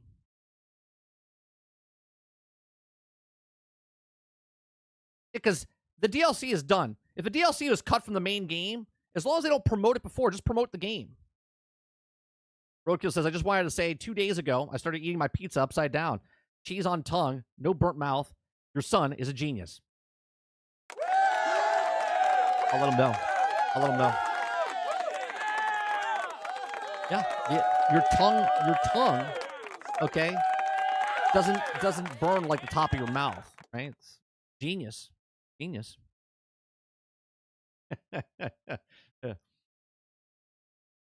Sarge says, why are you all trying to find ways to defend their shitty marketing plays? Make a game, sell a game. If the game sells well, there's a sequel. If not, it's done. Promises for possibilities. Right. Why I have a problem with the way Outlaws did it. Outlaws was promoting the DLC before the game even came out to upgrade. Well, if you get the $120 version, you'll get all these things for included into that. Okay? It's free. You paid $120 instead of paying $60, $70. Okay? Game was broke when it came out.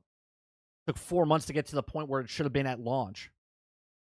If it's even at a complete game yet.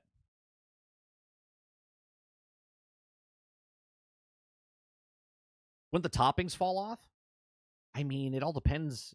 I mean, in his specific scenario here, he says the cheese. So he's having cheese pizza. So in that scenario, the cheese wouldn't fall off because the cheese is melted, right?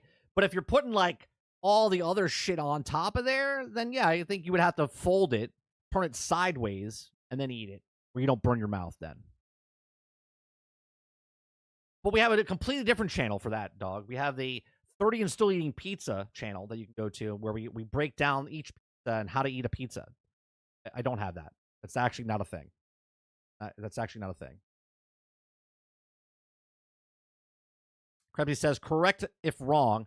So if a game launches at $70 and the DLC 1 is included in the price, is that bad? But the game launches at $70, then 3 months later announces and launch game DLC for 1 for $10 is fine. So what I'm saying, Krebsy, is regardless on what the perspective is, what I'm saying is, it's sort of like the Wizard of Oz analogy, right?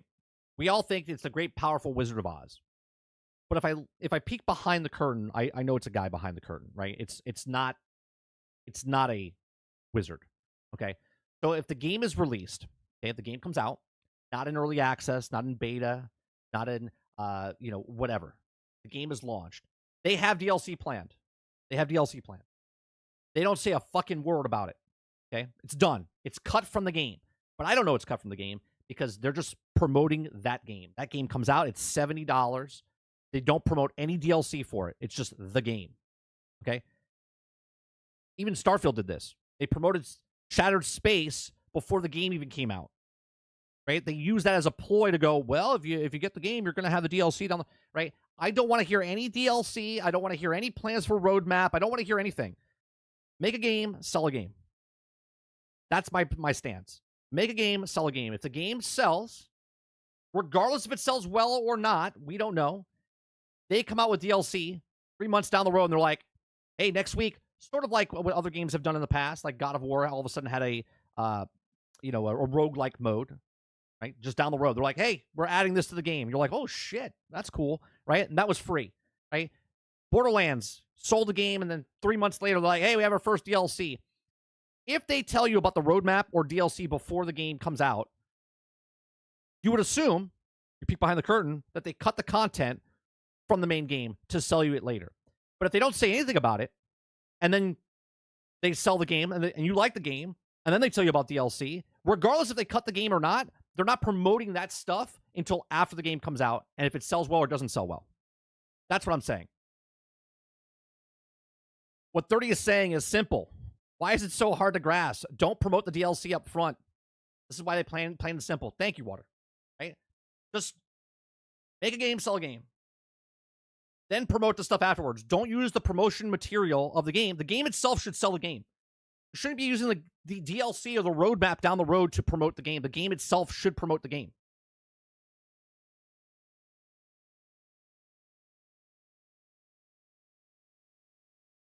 Like me, guys, if you guys hit that like button right now, I'm going to make content 4 months from now. You're going to like it.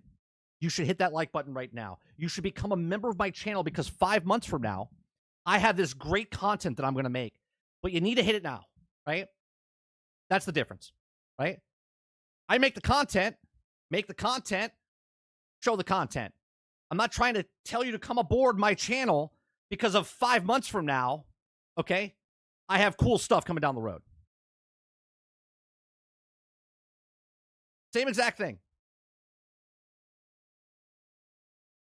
You know what game did it good? Outriders. They promoted the game, the loot, the end game. 1 year later, they promoted the DLC. That's right, Altern. That's right.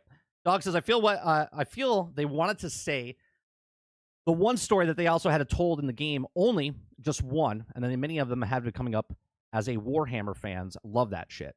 But I do what 30 is saying as well. I do see. Gamer says, I believe you, 30. I believe in your capacity and energy. I appreciate that.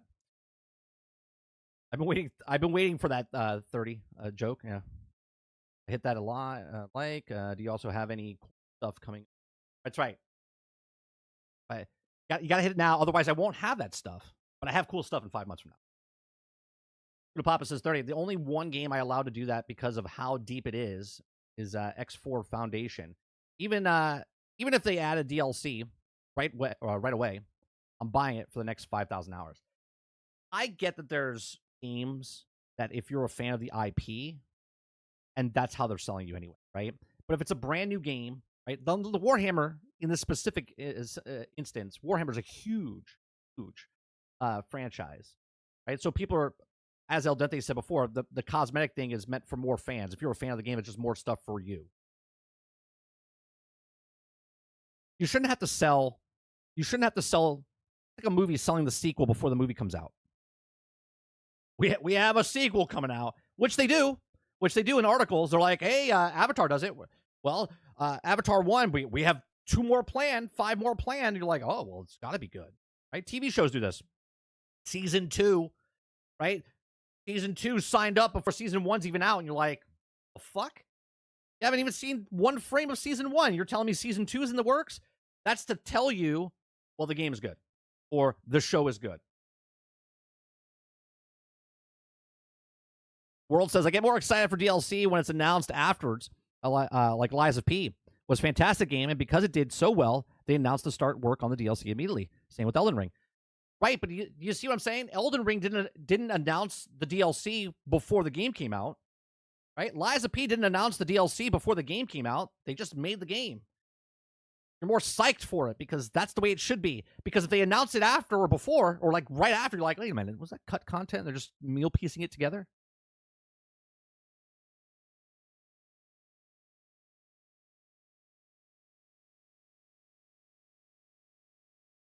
What's been greenlit? Season 2 has been greenlit. Season 2 of what? Hilly says, I was AFK. Did I miss the DayZ song? You did not. We will do the song right now. Oh, you know what I forgot to do?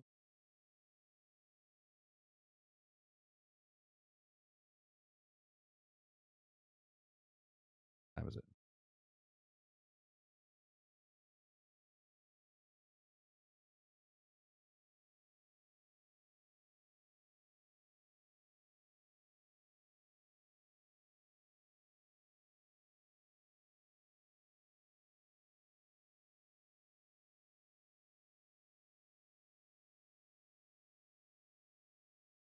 All right. Got to do the goal today. That thing. Here, we'll take a little break. I'll go fill my water up, and you guys can listen to the new song that I made for Hilly, because Hilly was saying I want the DayZ song. So I made a DayZ song for Hilly.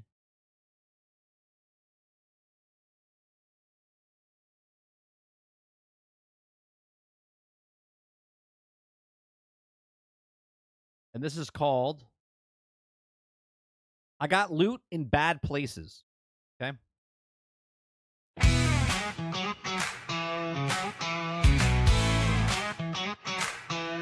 Well, I just spawned in with a burlap sack. No food, no shoes, and I got no pack. Oh great, it's raining, now I'm soaking wet. A fever setting in, but I ain't died yet. I see a town, I need some loot, but a sniper's up there on that old church roof. Hilly says, bro, just try to survive, but every time I do, I take one to the eye. I got loot in bad places, where bandits wait with masked faces. They smile real nice, then shoot me dead. Oh, starvation's getting rough, and these wolves, they sure are tough. Guess I'll just respawn back on the coast again. Well, I met some guy, he said, let's team up. But when I turned my back, he took my stuff. Left me naked, sick, and dying. I swear this game just loves me crying. Hilly's laughing, saying, bro, it's fun, yeah, I'll try again. Oh, look, no gun, just a can of beans and a broken back. Guess I'm about to lose another fist fight now.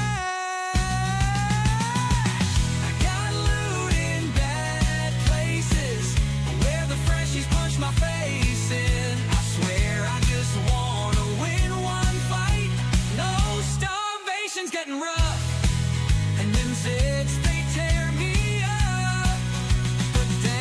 hilly one more time tonight. Now listen here, Hilly.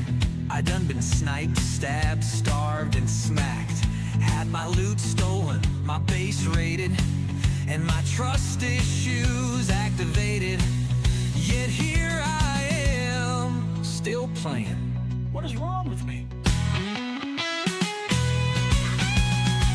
I got loot in bad places, but I keep on taking chances. One day I swear I'll get revenge. Oh, starvation's getting rough, and then bandits set me up. But one more spawn, let's try this all again. So if you see me logging in, just know I'll probably die again. But maybe, just maybe, this time I'll win. Now who am I kidding? I got a loot in bad places.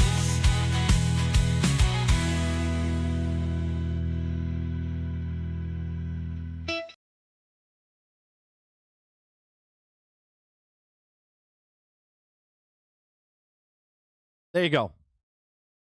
Sorry, I was muted there for a second. There you go, Hilly. There's the song you asked for DayZ.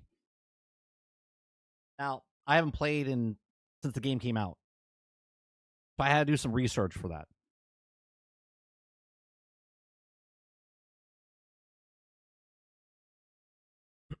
The loot in bad places will be Grammy nominated. I'm trying to come up. I have to figure out a way to upload these to Spotify. Right, I have to figure a way to upload these to Spotify. I want to make a playlist, and I want to put it up there, so people can listen to it, and then I can make a playlist, and then whatever. Yeah, I'm getting pretty good at the prompts. It was funny this weekend. I'm not a big I don't know a lot of artists or whatnot. There was a song by an artist, a country singer my wife was listening to. It's called "I Need to Get Me Some of That." I think it's called. I think the song's called "I Need to Get Me Some of That," or "Get Me Some of That." I think is what it's called. And I forget what the country singer's name is. Okay, one of you guys will probably know. Okay, and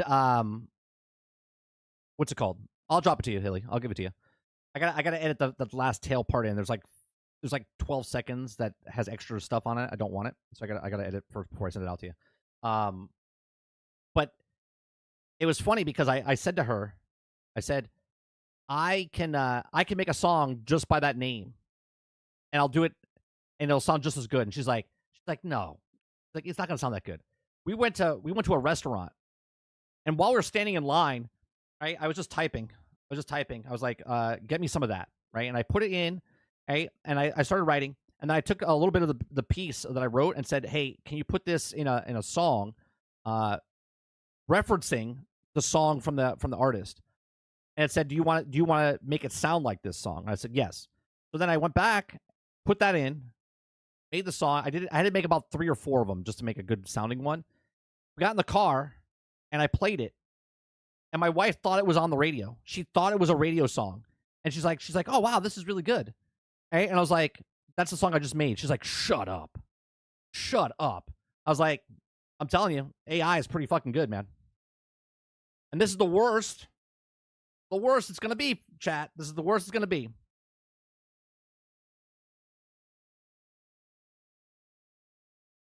Water Bear says, oh, I remember you asked me if I wanted a song. I don't, but I would love a Rage Against the Machine style song for Sarge and name it Sarge's Rant.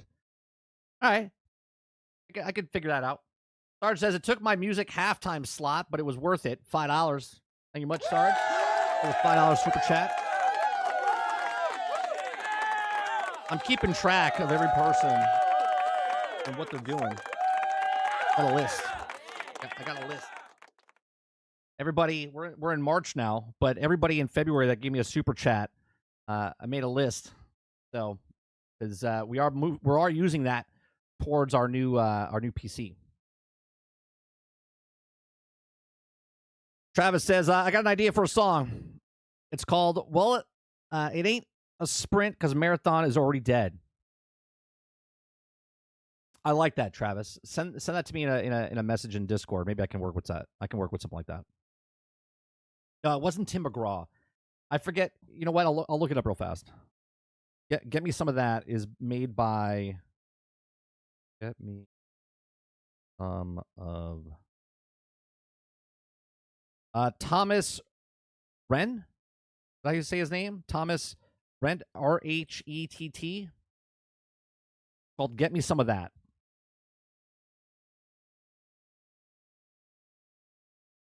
Yeah, I'm making a list and I'm checking it more than. Yeah, we got a lot of people. A lot of people and lots of super chats from those people.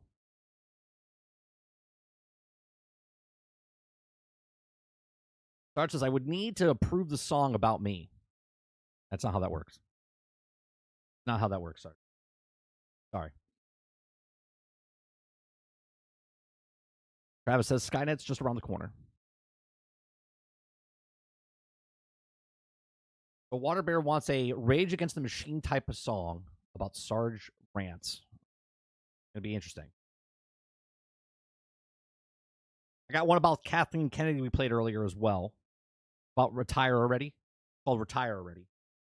Then we have the Hunt Down, which is made by it sounds like Smooth Criminal. Annie, are you okay? Are you okay, Annie? Okay, let me play this, just the beginning part of this real fast for you. Right? Gamer, are you okay? Are you okay, gamer? Are you okay, gamer? Gamer, are you okay? Are you okay, gamer? You're hunting down beasts. Hunting down. As you step. But that's a song about Monster Hunter.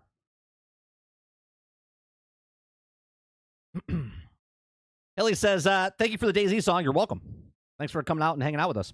Buddha Papa says, oh, looky. Thank you very much for the 14-month Hilly and the 25 months. Buddha Papa, appreciate you. 2 years, over 2 years, man.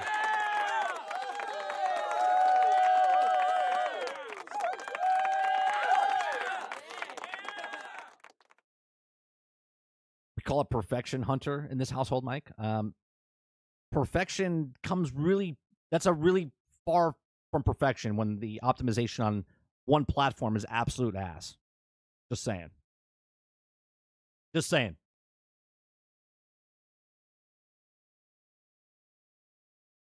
I think it would be better if you speed it up, beats per minute a little, and add a metal guitar.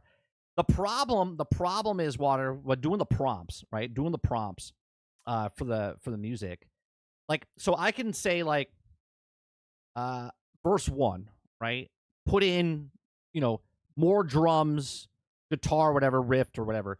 But the music itself is a roll of the dice, right? I can say I want sounds like this, but the problem with certain things, it'll nullify it if I put in, let's say, trying to think of, I want it to sound like Green Day, right? It'll go, sorry, you put Green Day in there. So I got to come up with a way of saying Green Day without saying Green Day, or say certain things to get around, because certain artists are like nixed from it because they don't want you to copy it. Billy says, PC money is the king's money. $5. Thank you for the queen's currency. Appreciate that, Hilly.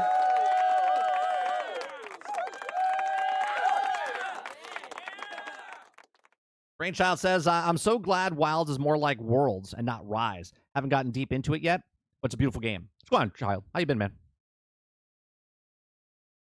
We got to play some games soon. Been a while.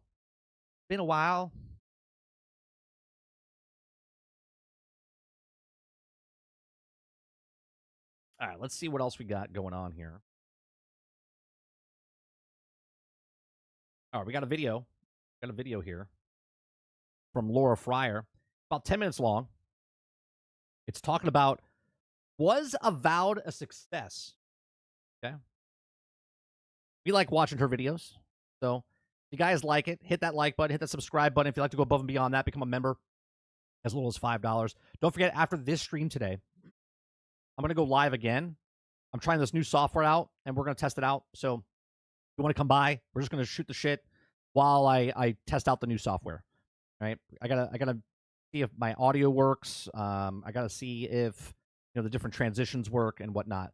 So after the stream, around 1 o'clock, 12:30, whatever. After we're done with this, we're just gonna go right into the next one for could be 10 minutes, could be 20 minutes. But we're gonna test something out. All right, so this is from Laura Fryer. It's called "Was Avowed a Success?" You guys like it? Like I said, hit that like button, hit that subscribe button. Let's watch this. All those links are in the description down below.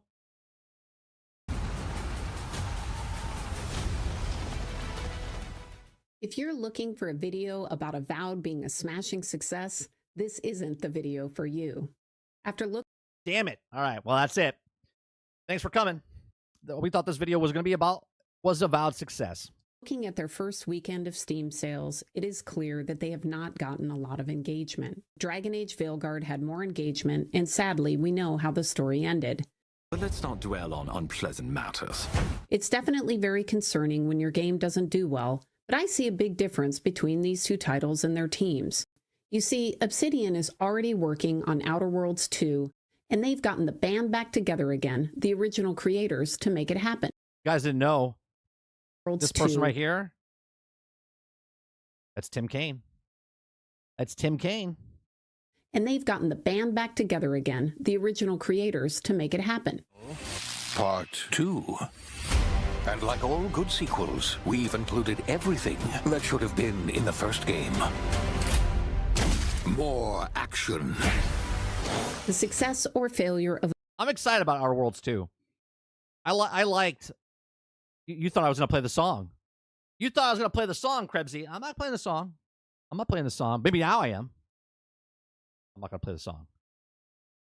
Avowed won't crush them. And I think it's possible that this is the beginning of a golden age for Obsidian. For context, Avowed shipped on February 18th, and most reviewers agree that it's okay. Part of the average rating is due to expectations. Oh, see, Kraken wants to know who Tim Kaine is. I gotta play, or am I right?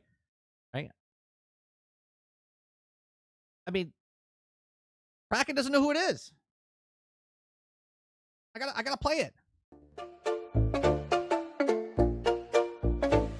Tim Kaine walks in with a question so bold. Do gamers know what they want? He's told. The crowd says yes, but then starts to fight. Tim shakes his head. Yeah, that sounds about right. Tell me what's good, not what's gone wrong. If you just complain, the list gets too long. You say, this sucks, but what do you mean? Fix the bugs or scrap the whole scene. Tell me what's good, give me a clue. If you only rant, then... Okay, sorry. Again, Sorry. Or failure of Avowed won't crush them. And I think it's possible that this is the beginning of a golden age for Obsidian. For context, Avowed shipped on February 18th, and most reviewers agree that it's okay. Part of the average rating is due to expectations. Fans of Obsidian wanted and expected more from them. If you haven't played, reviews of the game are critical of the writing, characters, and art style, but generally think the combat is solid. And this is good news because it gives the team something to build on. Here's what Fergus, their studio head, had to say when asked if Avowed would get a sequel. So I guess there's always a billion things. Okay, so she just said, is it going to get a sequel, right? Imagine what I was just having a conversation about. Okay, I'm glad they kind of brought this up, right? Imagine the game's not even out yet, right? Now, I don't know when this review was. If the game was out, I would hope the game was out already, right? But imagine that they're doing an interview, and I don't know exactly when this Unlock podcast was, but if they're asking about a sequel before the game even fucking launches, like, think how brain dead this is. Are you going to have a sequel to the game? Like, if it's before launch and you're asking this question, dumb question, okay? If it's after and you're asking about a sequel, well, the game has to see what was successful anyway, right? Like, you shouldn't talk about the future until you know what the present is about this game. Things that we're thinking about as it relates to what makes sense next. I mean, even from the standpoint of like we evaluate and we look at, hey, what we know with Avowed is we've created a really, really great action combat system, right? So what else could that apply to that could interest us more or differently? Keep in mind, this interview was the day after they shipped. The day after they shipped. All right, so she answers the question. The day after it shipped, and this dude's asking, is there going to be a sequel? That's one of the worst questions I think you have to ask a developer if they're going to make a sequel based on a game that just came out. They weren't getting a lot of numbers at that point. They're still not getting numbers after that point. But even then, he could tell what the strengths were of the game. Also, the way he framed his answer to the question tells me that he's not committed to a sequel. And he shouldn't be, because they don't know what the sales are, right? Again, the sales on day one or the sales on day or week one or month one or year one, they change as they go, right? I've done this example with the videos that we put on, right? A video, if it's a 1 out of 10, when I first post, it means a lot of people are watching it when it first comes out. But then shortly after, the time 10 hours later, it's not as good anymore. So it goes to like 4 out of 10 or 7 out of 10, whatever. You know what I mean? So to ask that question, are you going to make a sequel to the game that just came out? Like, what a stupid question. Of course, it came from IGN. This could be because he's hoping it will do well, or it could be because he's made a few games and knows exactly where it's going to land. My point is that he clearly understands the reality of I would hope so. I would hope he would understand his game. So why did they ship the game knowing that it probably wasn't going to be a hit? That is the question of a lifetime, isn't it? Why would they ship a game? Why would they ship a game, okay, if they didn't know it was going to be a success? I mean, in the grand scheme of things, it would be because that they're using it to prop up Game Pass, right? By itself, if someone paid $70 for this game and someone played it on Game Pass, they're going to have two different experiences, right? Same as if you bought the game yourself or someone gave it to you as a gift, birthday gift, whatever, okay? Because you didn't spend your money on it, you're going to be a little less combative if the game is just okay because you didn't pay for it, right? So when it's on Game Pass, paying the $10, $20, whatever your is, I guess it would have to be Ultimate because it's on day and date. Right, so you're spending $20 on Game Pass, and Game Pass is very forgiving because if you don't like that game, you just go play a different game on Game Pass, right? Where if you do like the game, you're like, wow, this is a huge, what a great deal, right? I didn't pay full price for it, and even if the game is a 6 out of 10, a 7 out of 10, whatever it is, you're just fine with it. But if you pay $70 for that game, and you have any kind of problems with it, you're like, I want my money back, and it's not worth the $70. Right? Same game, two different perspectives. Someone paid full price. Someone got it for a lower price or for free because it was a gift. Well, maybe that's because that wasn't the goal. After shipping Gears of War 2, I went to WB Games and we bought Snowblind Studios. They had some very talented people, but they hadn't shipped on a next-gen console. When I started working with them, I asked WB management what they wanted out of Snowblind. What was their expectation for the team? You see, WB was growing really rapidly. They had to learn that making a Oh, WB. How we've fallen. movie was different than making a game, and they had to think about all these problems that you encounter when you do acquisitions. At the end of that conversation, we had a simple goal. We needed to build a team that could ship a game on a next-gen console. Oh, I don't want to. And we had to survive the acquisition storm. I'm gonna go there. I don't want to pause on her face when she's like, you know. So what was their goal, right? They needed to build something and ship a game. And we talked about this last week, right? So Obsidian Games, we talked about this on GXG. Obsidian Games has made 4 games in 5 years. 4 games in 5 years. Most studios are making 1 game in 5 years. This company made 4 games in 5 years. Okay, now think about that for a second.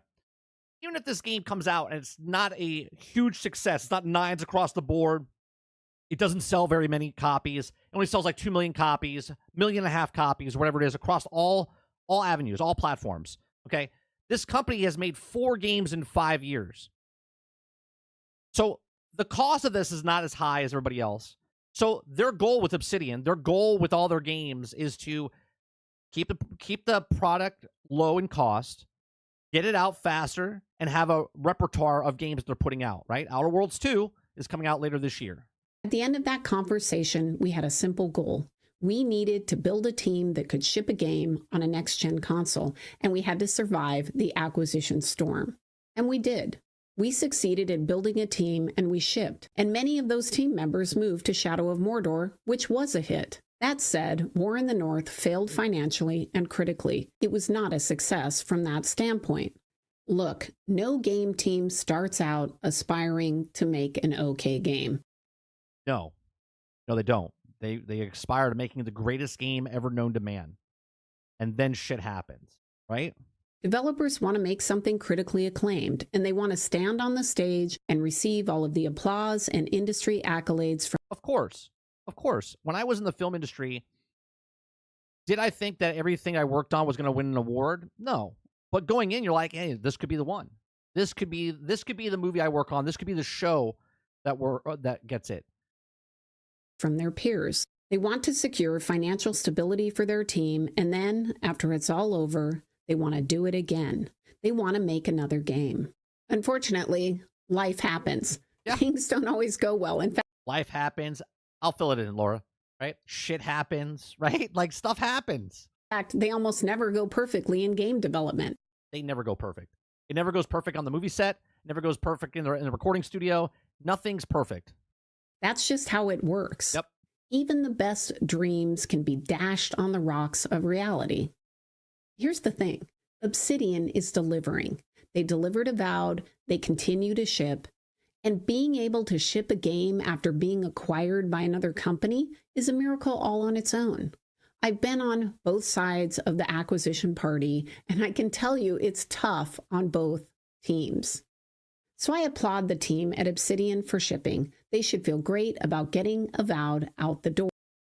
It's not as big of a deal in the film industry or television show that it is in video games, because your turnaround time for script to screen is much smaller than from concept to game, right? So a movie coming together, working with hundreds of people and thousands of things that can go wrong, to make a film and put it on the theater screen or come to your home video or on a streaming service, it's a fucking miracle. I'll be honest with you. I worked on so many projects that never see the light of day. Okay, they get stuck up in the editing, or they get stuck up in other places. Making a film and putting it out on a theater is a huge success on its own. Same with the video game, right? As much as we give the scrutinize all these games that they come out broke, buggy, and unfinished, just to get a game out after working for 5, 6, 7, 10 years, like, holy Christ, man. Regardless if it's good or bad, just to make the game to come out, that's a win in itself. Also, given the current state of Xbox game studios, you can't take shipping for granted. It's a big deal. Xbox needs games on Game Pass. They have spent billions of dollars acquiring studios. That is modern media right there. Someone looks at that face and says, I don't see the problem. She looks beautiful. And starting up new ones. And you know, many of them are still burning through cash with no ship date in sight. For example, look at the Initiative Studio. They were started in 2018. They've had at least one major reset, and they still haven't shipped. They are located in Santa Monica, which means their costs are extremely high. So even if they do make it out the door, it will be incredibly difficult for them to earn back the money that was spent. It would need to be a monster hit. Then you have Undead Labs. They were acquired in 2018. Undead Labs, people that make State of Decay, they're in problems. There's a lot of problems with that. We don't know if State of Decay 3 is going to come out and it's going to be finished or not. It's not. Let's just say that. They doubled in size and added multiple locations. Growth may make sense, but it also adds risk. Trying to work with remote teams and doubling in size is a huge challenge. You have to onboard all the people. They have to learn your culture. By the way, your culture's changing because you were just acquired. They have a studio in Orlando? I didn't know that. Also, from reports in 2022, it sounds like Undead Labs has been struggling with their culture. We'll likely never know exactly what happened, but there were reports of mismanagement, bullying, and concerns from employees that the studio had embraced a patronage culture, that they were hiring only their friends in key positions.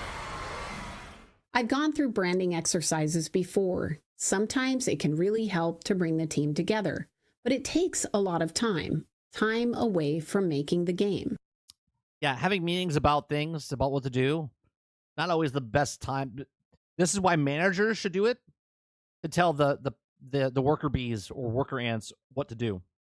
But to take people away from the actual making the game, to put them in a meeting, if you did this an hour a day, right? You come in the morning, you sit down at your desk, and all of a sudden now, an hour later, like, hey, we're having a meeting about the game. What should we do? And then they're like, oh, this is what we're doing. And then it's lunchtime.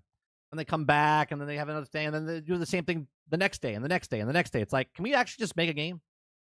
It may end up being the right choice and will speed up their development, but at this point, State of Decay 3 will have to be a massive success in order to make back its money. Right, because if it took 5 years, 6 years, so if the game comes out in 3-4 years and the budget's low, then it makes sense. But if the game comes out, now, here's the thing, maybe I'll put this out there, right? Here's a little prediction. State of Decay 3 has been in a nightmare, okay? We saw it about 4 years ago. It's been in development, I think, for 6 years, if I'm not mistaken, okay, for State of Decay 3.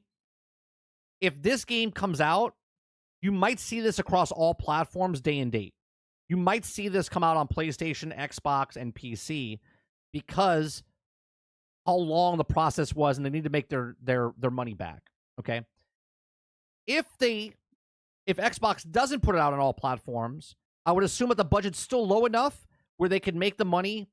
They don't have to sell as many copies, and they just put it on PC and Xbox, and then maybe 6 months later, maybe a year later, then they put it on PlayStation to make their money back. But we'll see, right? It'd be very interesting to see what happens if State of Decay comes day and date on all platforms, and if it doesn't come out. Because if it does, that means they over budget, and they need to make that money back.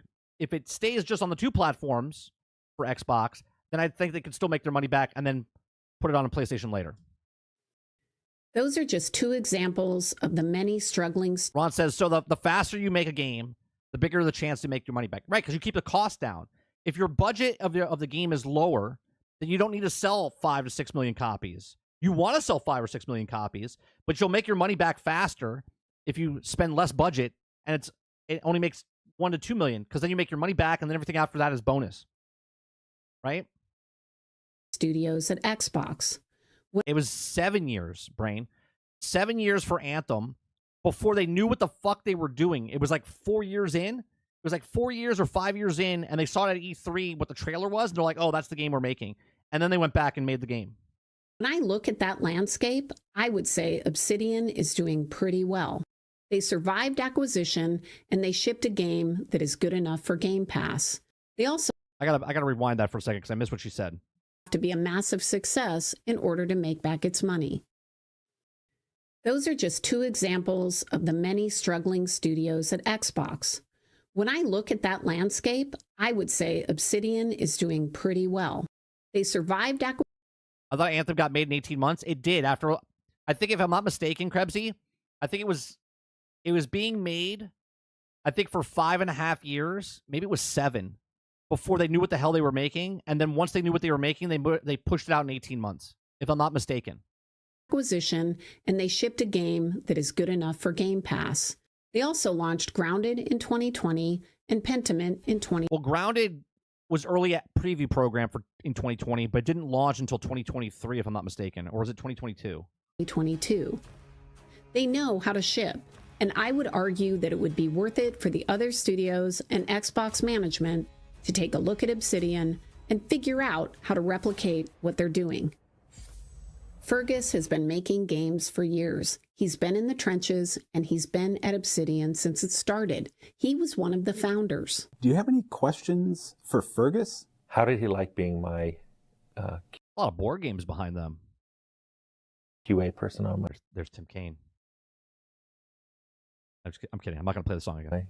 first game I did ever play? I like to think Tim was working for me. He also seems to take accountability for the studio. Yeah, it's always a hard relationship between developers and publishers, right? Because there's a budget and I don't know. I hate to say what we do is hard because it's our job and it's our job. I love what he said there. I love what he just said there. I like to say our job is hard, but that's our job, right? And I don't know. I hate to say what we do is hard because it's our job and it's our job. We're professionals and we. Right. That goes for everybody. Of course, being a doctor is hard. Of course, being a developer is hard. But that's your job. That's what you're meant to do. If you're a professional football player, or if you're a doctor, if you're a lawyer, you're a construction worker, that job is hard. But that doesn't mean I'm supposed to be like, oh, well, I don't have to have empathy for you. You're a professional. You're supposed to be able to do your job. You need to go make games. And it was hard, because, right? Because there's a budget, and I don't know. I hate to say what we do is hard because it's our job, and it's our job. We're professionals, and we need to go make games. And I think I never want to take it off our shoulders that we have responsibility for the state of our games when they came out. Like, we signed a contract. I signed a contract that said we would do this game for 9 hamburgers or 17 cheeseburgers. Wow, 9 hamburgers. I thought games were worth millions. I didn't know they were 9 hamburgers and, what do you say, 17 cheeseburgers? But whatever the amount of money that they were. And we at the time felt we could. Those are expensive burgers and cheeseburgers. Do that, and maybe we ran into trouble or something else happened, or staffing. It could be any number of things that caused us to not be able to deliver on time, right? Now, listen to what he said there, which is completely different what Mark Daria said the other time when we listened to him, right? Listen to the very end of this. And we at the time felt we could do that, and maybe we ran into trouble or something else happened, or staffing. It could be any number of things that caused us to not be able to deliver on time, right? It's not our deal to why they didn't hit it on time. That's 100% on them. Okay? They said that we'll make this game for this amount of burgers, cheeseburgers, money he's talking about. Okay? And any amount of things could go wrong. Anything. Okay? Writer, someone gets sick, someone moves, studio closed, whatever it is. We don't care. Okay? And I'll say it again. We don't care about that. As a whole, customers don't care about that stuff. They're just like, hey, I walk into a store, and I'm like, hey, what's that game? Oh, Avowed? Oh, what is that? Oh, it's an action-adventure game. That looks pretty cool. I'm going to buy it. Right? Then you play the game. That's it. I don't pick up a box and look at the back and go, oh, action-adventure game. I wonder if they had any problems with this game. I wonder if anyone got sick. I really wonder. Oh, wow, it's got single-player action, pretty open world, not open world. Like, I don't care, right? Someone in one of my comments said, who's this we? We don't care, right? Like I'm a person giving death threats or not. No, we don't care as a whole. We just want to play a game, right? We don't care what the problems were. We don't care, right? Do you care if I was sick? If I came in, I was like, sorry, stream's not happening today because I was sick. No, it's just the stream's not happening, right? You as a person can ask and be like, how come you didn't have a stream yesterday? I wasn't feeling well. Oh, I'm sorry to hear that, right? Cool, right? But most of the people don't care. We don't care. They just do the thing. Do the thing. Dance, monkey, right? That's what it is. It's possible that sometime in the development of Avowed, he realized it wasn't going to be a monster hit, and he decided it was time to ship, to learn from the experience and build on it in the future. Without knowing what the goals were for the team, we don't know how Xbox is going to see this, but what we do know is that Obsidian is already working on Outer Worlds 2, and they're bringing back the band. They're bringing back Tim and Leonard. Oh, Tim Kane's working on Outer Worlds 2. Tell me what you want. To work on the game. The key thing for any game is their talent. You need talented people that work well together. Talent, and you need good managers to corral that talent. I met Leonard 26 years ago. What was he like back then? Pretty much like this. He hasn't aged much. I've aged horribly, and he looks exactly the same. That is completely untrue. When you're building a game, you need trust. And you can't just build that kind of relationship overnight. It takes time. Watching interviews with these two is magical because you can... I see what you're doing, Kraken. I see what you're doing, right? I see what you're doing. You overnight, want me... It takes time. You want me to play the song every time Tim Kane comes up on the screen. I see what you're doing. I'm not gonna do it. I'm not gonna do it. Interviews with these two is magical because you can see they have a genuine, solid relationship. On top of that, they understand game development. For example, there are a lot of game developers today that think constraints on their design is a bad thing. Me and Jason designed what the intro was going to be based off our constraints. I know we say this all the time in interviews, but like constraints are really good because they make you be creative. This team also understands the triangle. They understand that making a game is an exercise in trade-offs. Yeah, I actually like what I like this little thing here, right? The quality, the money, and the time, right? That's a perfect game, right? The perfect triangle, right? The balance between quality, time, and money. But that's not how it happens, right? It's like those when you're creating a character in a game, and when you add more money, you lose quality, right? Or you can get all three, but then the game's not as big, right? So you can have a quality game, but it's smaller than bigger type of thing. I like this, right? That's what you want. That's the goal. Time, money, and quality are the same, but two of the three happen. You can have money and time, but the quality's down. Or you can have quality and time, but the money's low. Or you have quality and money, but you're out of time. The time constraints and the budget constraints have been a little challenging. You know, we are always wanting to put more into our games, more reactivity, more. You want to put more in your game, which then you need more time and you need more money, but the quality goes down. Content, and we just have to really be cognizant of choices we're making. And finally, they understand that making games is a long journey of learning. Probably frightening to PR people for me to even say these words, but we're still learning a lot about how we make games. You never quite get there. You always think you could do better. And that is one of the keys to being successful. I think Outer Worlds 2 has an opportunity to be a big success for Xbox. I hope that it does very well, and I hope that Xbox leadership can see what I'm seeing with Obsidian, that Xbox will take a hard look at their struggling studios and see what they can learn from Obsidian. Making a successful game is building a system and a team, and then iterating on every game you ship. But you can't do that if you're not shipping. Xbox has everything they need to be successful. They have a fantastic portfolio of games. They have a lot of different people working on those games. They're financially... They have a lot of companies. I mean, just fundamentally, right? Fundamentally, if you look at what Xbox has, right? You can look at PlayStation, say that their games are higher. Astro Bot, God of War, Last of Us, they're in the 90s. Cool, right? And that, what do they have? I think 12 studios?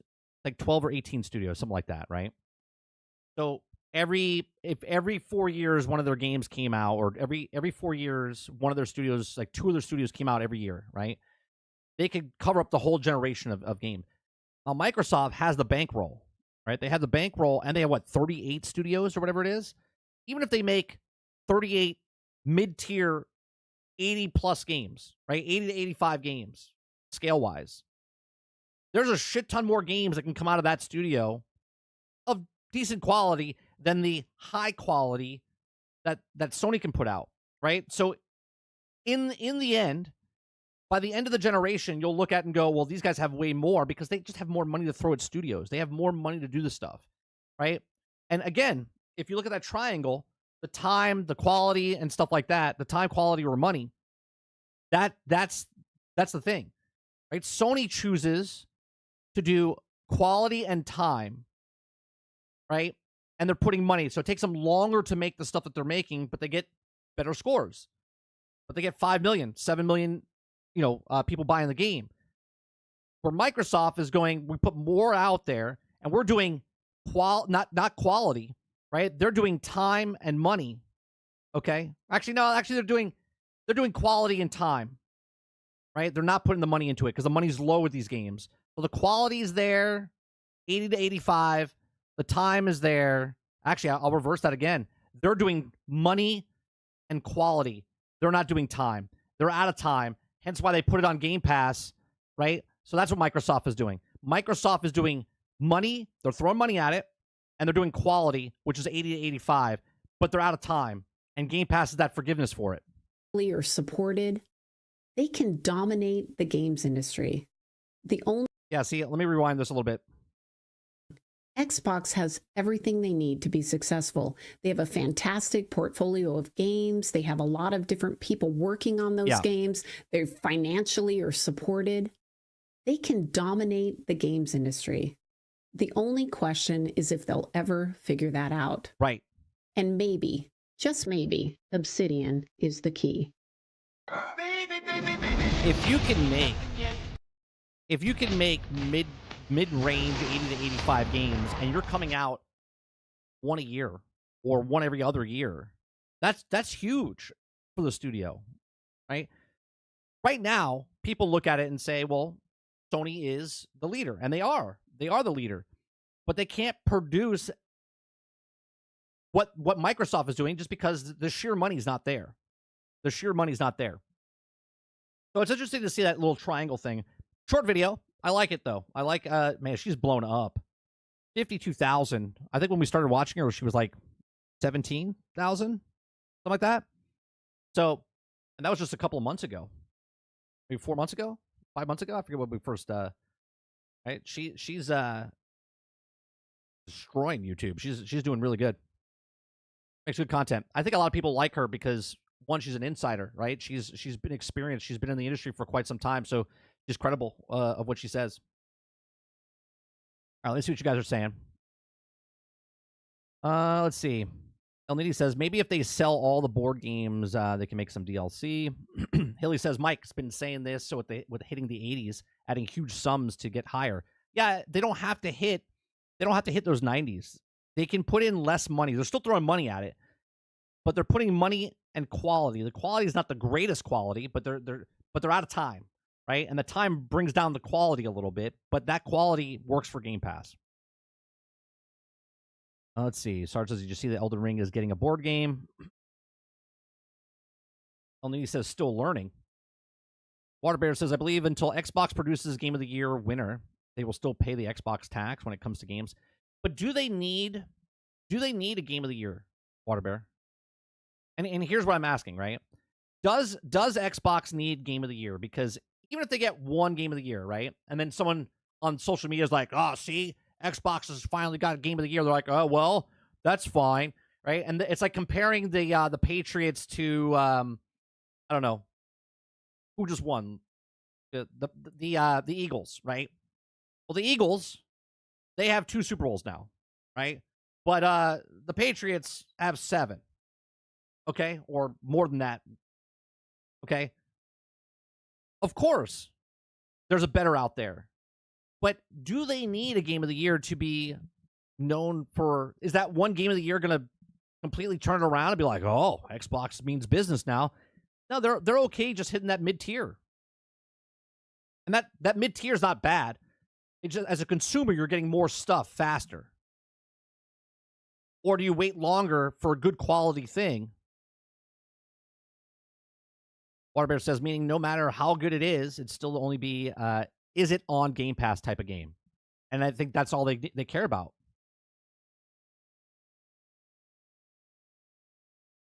El Nini says they have money. Yep. Xbox tax isn't real. Roadkill says, I mean, if sure, want a game a year, why wouldn't it, unless they just really don't give a shit about quality? Well, quality is different, right? There's high quality, there's mid-tier quality, and there's low quality. I wouldn't say any of the games that, besides Redfall, Redfall is the outlier, not the norm, right? Avowed is a decent game. Not a fantastic game, not a shitty game, just a mid-tier game, right? I think IGN got it right, 7, right? Got a 7 out of 10. Like, it's a good game. What was the cost? Until they actually come out and tell us what the cost of the game was, from the outside perspective, we look at it and go, if the game only costs $120 million and it got an 85, 84, 83, whatever it is that worth it compared to the $315 million to Spider-Man that got a 90 or 91? It's a lot of more money to put into that. Orbear says you play for the trophies or you always be second. You know, it's okay, though, to be second. If you're only playing for the trophy, I mean, you're always going to shoot for the trophy, but if you never win it, doesn't mean you're a shitty team. Look at the Bills, if we're doing sports analogies here. Look at the Bills in the 80s. 4 Super Bowls, 4 losses. Still a good team. Mr. Luke says, like winning an Oscar, not being the best movie ever. Right. If you're not first, you're last. Ricky Bobby. How many people are playing About? How many people are playing About on PC right now? For what? Roadkill, for Avowed? Is that what you're asking?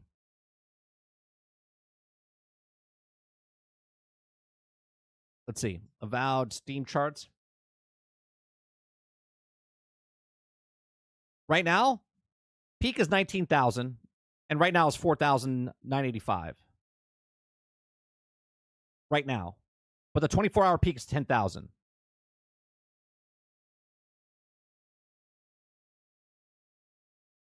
And it looks like from when it first launched, right? Hold on, let's see. A week? Yeah, 1 week. It launched at 11,000 as its max, and it's now gone back up to about 10,000.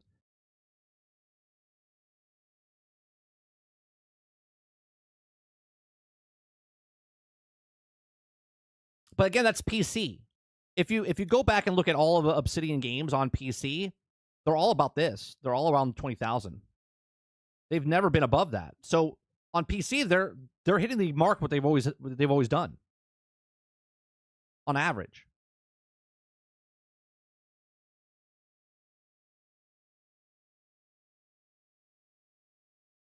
How many playing Starfield?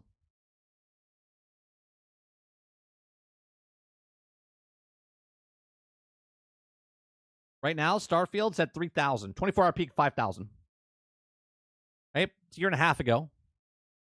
They made their money from the people. Right? Now, it's been out for a year and a half. What happened to the 5 months afterwards that Starfield's coming to PlayStation? And then here we are a year later, year and a half later. Where's Starfield? Is it on PlayStation yet? No, it's not. Why? Because they made their money back on it. They made their money on it, and they haven't pushed it over yet. There's still people down the road either getting Game Pass to play Starfield or people buying Starfield. That's the assumption you would have to make because it's not moving over to the next platform. Right? So they're keeping the first-party title first party, and the games that they pushed over to PlayStation have been 3, 4, 5-year-old games, right? Forza Horizon 5 is now going over there. It's already made its money over on PC. It's already made its money on Xbox. It's the #1 selling game right now in pre-orders for PlayStation.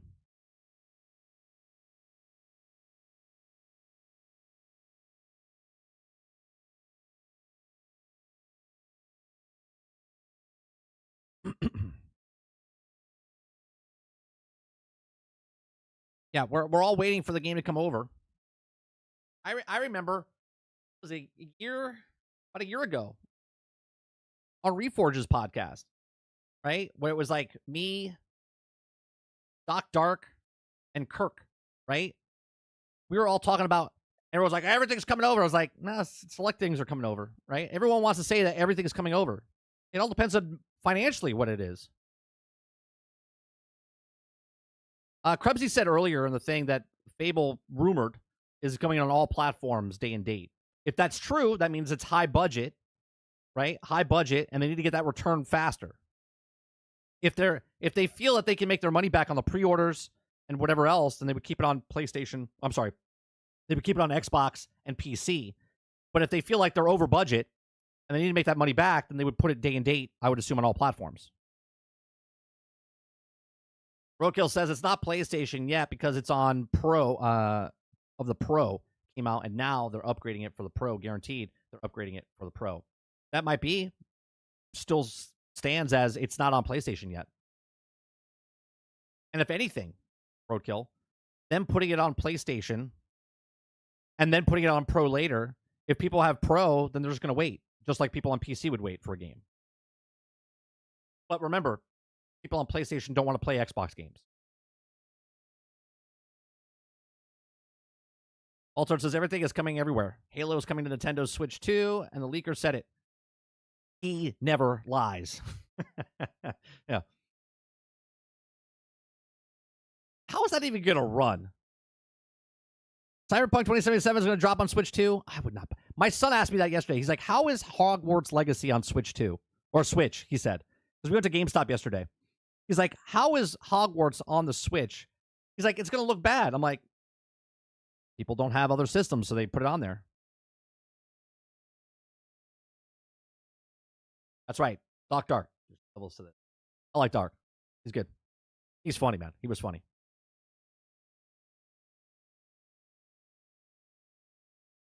Roadkill says, this is why I have my Xbox Series X. I don't want to contaminate my PlayStation with Xbox games when it starts to come over you. You know, PlayStation might get a little upset. Right. Like, it might. But just remember, if you play an Xbox game on your PlayStation, PlayStation's an Xbox.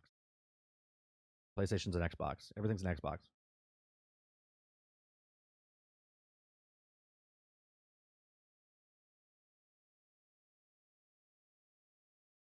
See, your son's already starting to care about graphics.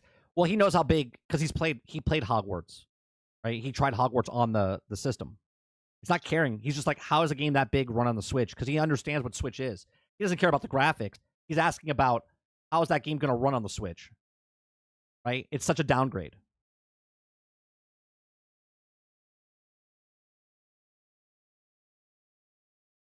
You know, I haven't reached out to him, El. Maybe I'll reach out to him. There's been a lot of people that haven't been responding to my emails that I put out because I'm such a small channel that they don't want to give me the time of day to come on my podcast. So people like Shock Blast and, you know, Greg Owen and Kinger, when they came on, and even Ginger Prime, right? All those guys that came on the podcast, huge, because they're much, much bigger than I am, and give me their time and talk. It was cool. Altern said, you might get your digital library deleted with no explanation, and the only game left is Sea of Thieves, Forza, or Grounded, and Forza Horizon 5. Yeah, it'd be crazy. Ron says, PlayStation 5 can play Xbox games, but can't play PlayStation 3 games. Let that sink in. Very true, Ron. Very true. All right. We got two movie theater or movie related stories here. Okay. If you guys like what I do here, we do this Monday through Thursday from 10 o'clock in the morning till noon Eastern. If you like it, hit that like button, hit that subscribe button. If you'd like to go above and beyond that, become a member as little as $5. Okay. So, Captain America, it's its third week, right? The third weekend is out. Now, this story happened, I don't know when the date was this. What was the date on this? This is from February 27th. So I think it happened on the 26th. Okay. Let's just look at the box office weekend per week after week after week. Now, Captain America, The Brave New World, okay? I said it would hit 400 million, and it looks like I was wrong. It's making less than that, okay? But I did say it's going to bomb. It's going to lose about 250 million, right? They haven't even made their money back for the original box, like their budget. Their budget was around 300 to 350 million, okay? That's before marketing. That's before they take their cut out and all that stuff. Right now, it's at 341 million worldwide. It went from 40 million to 27 to 20, right? So if you look at Saturday is usually the biggest number after the first weekend, okay? So you got 27 million. To the next Saturday, it went to 12 million. So the following Saturday, it's down to 7 million. So they're pretty much done. They will not hit 400 million. It'll probably end up around 380, 385 million, okay? So this is completely done, okay? So much so that the movie theater itself, right? Movie theater ceiling collapses during screening of Captain America Brave New World. The movie theater itself, like the building, the entity of the building where it was showing the theater, was like, look, I'll save you time. Okay? It collapsed. There was only 2 people sitting in the theater. Thank God. Thank God that Brave New World sucked so bad that nobody was in the theater. Okay? And it saved a bunch of people, right? So there's the collapse. Let's look at this. Okay, the entire ceiling collapsed. Okay, inside of this theater that was showing Brave New World, and because there was no one sitting in the theater, it saved it. So if anything, congratulations, Disney, because your movie sucked so bad and nobody wants to go see it. They saved a bunch of people from seeing it and getting collapsed on in this theater. So there's always that, right? There's always that. So let's read on here. It says 2 moviegoers got an extra taste of action Tuesday night. It's just from the choice to view Captain America Brave New World. During the showing, the latest Marvel flick, Liberty Cinema, in downtown Waukesha, Washington, the theater's ceiling collapsed onto the audience, local officials said. Okay. Now, the fire department responded about 8 p.m. Tuesday, finding 2 people in attendance, and said the statement that no injuries were reported. Said, quote, talk about interactive movie experience, not just kind of what a department said in a statement. That's funny. Could you imagine if, like, the Hulk, like, he turned into the Red Hulk, and then he's like, Hulk smash, and he smashed, and the fucking ceiling came down? Now, that would be next level's interaction. Now, the photo from the first responders show the movie is still being projected on the screen, but the heap of snap planks and ceiling tiles covering the front of the theater. A video from the fire department shows a spread of long wooden planks poking up towards the gapping ceiling. Okay, which also owns a cinema downtown.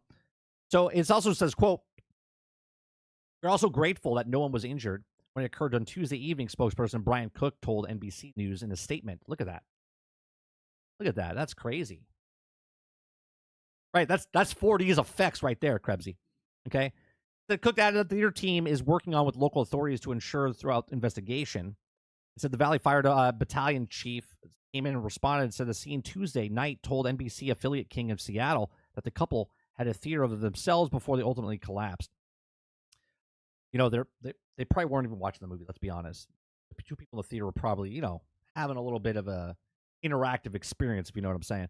But they got abruptly awoken because the ceiling collapsed. They heard some pops and cracking, and the gentleman stood up and took a peek and told the station. He walked up towards the screen, and he looked up, and he said, run. Did he? You think he did that? You think he was sitting down, and all of a sudden he was like, stay back, dear. I've got this. Run! Do you think that happened? He probably ran in front of his wife to get out of the theater first. I don't know if that happened. Just saying. Okay. He says, we're really fortunate that didn't happen on Friday night or Saturday night when the theater was full. Was it full? Was it? The theater says otherwise. What was it? The 26th? The 26th? Hold on. Let's see. 26th. I'll be honest. On the 26th, right, even if it was Friday or Saturday, per theater is only bringing in $3,000. There's not a lot of people in the theater. Friday night, even less. I'll be honest with you. So, not a lot of people in the theater. Okay. But there you go. So there is the Brave New World Captain America. Because it sucked so bad, it saved lives. So, Disney, good looking out. Because you made a shitty movie, nobody wants to go see it. There you go. Movie theater.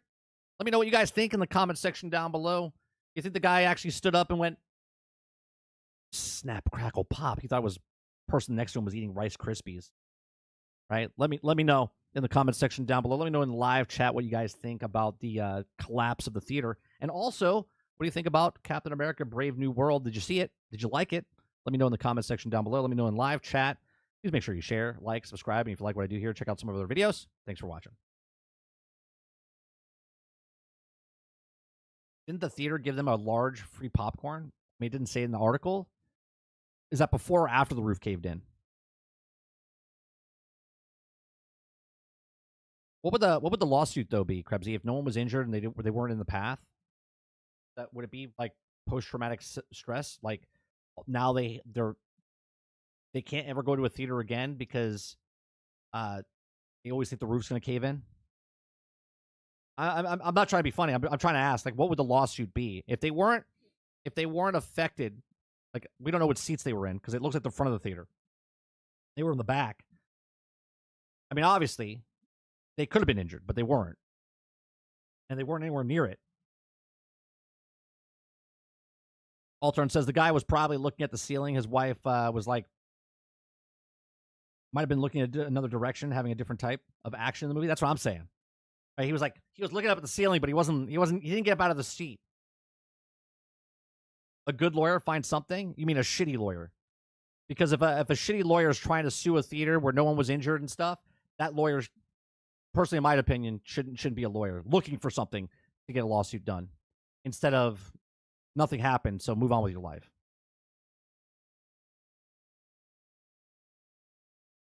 Like if someone got injured, by all means, sue, right?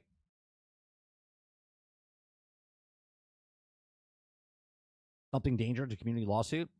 Sure. Still, in my opinion, nothing happened to them, so. Post-traumatic stress. Post-traumatic stress, maybe.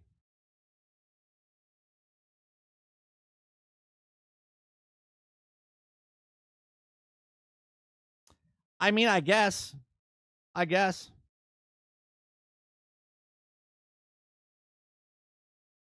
Well, the asbestos would be affecting everybody in the theater. Then there could be like a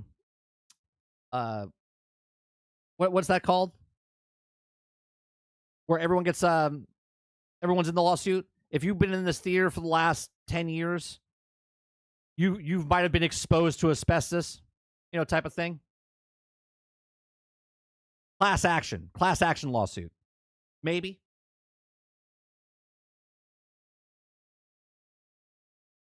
I mean, look. People are suing Disney for stuff for much less than what happened here. Oh, I know that's how they work. Still means they're a piece of shit when you're looking for something that's not there. I mean, I could trip in front of someone's house, roadkill, and it was my fault. But because I tripped, I'm like, you know what? I'm going to sue them.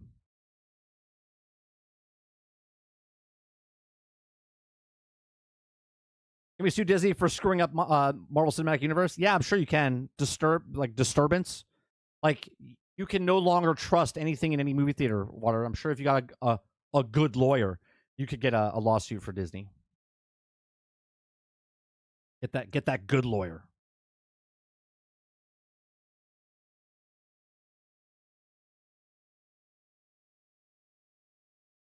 Let me see what this article is.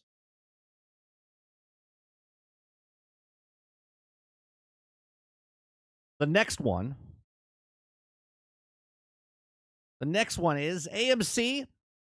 Adam Aaron slams 17 and 30-day theatrical windows as too short. Calls whole topic a very live debate right now. We had this conversation 5 years ago, where they signed a new thing where it was like 14 days and it was coming straight from theater into the home theater. And I said, this is going to kill the box office, right? They're going to completely ruin the entire movie industry, which here we are 5 years later. They have done that.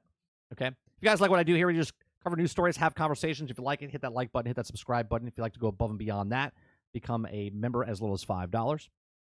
Okay. So AMC, Adam Aaron slams the 17 and 30-day theatrical windows as too short.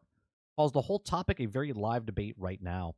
It says, we would like to convince all major studios that should keep movies in theaters longer. The CEO of the national largest exhibitor said today that, noting that, yes, windows have shortened since COVID, but they're also could ultimately wind up still a very live debate right now. It says, as Hollywood experimented during the after COVID, consolidated around old 74-day window became a 45-day window. And then the movies also have gone quicker to 30-day or 17 days, Adam Aaron said on a call to AMC reporter of the ninth quarter members. It says, in our view, 17 days or 30 days are too short, and this conversion of the front center live is a wishful thinking, he said.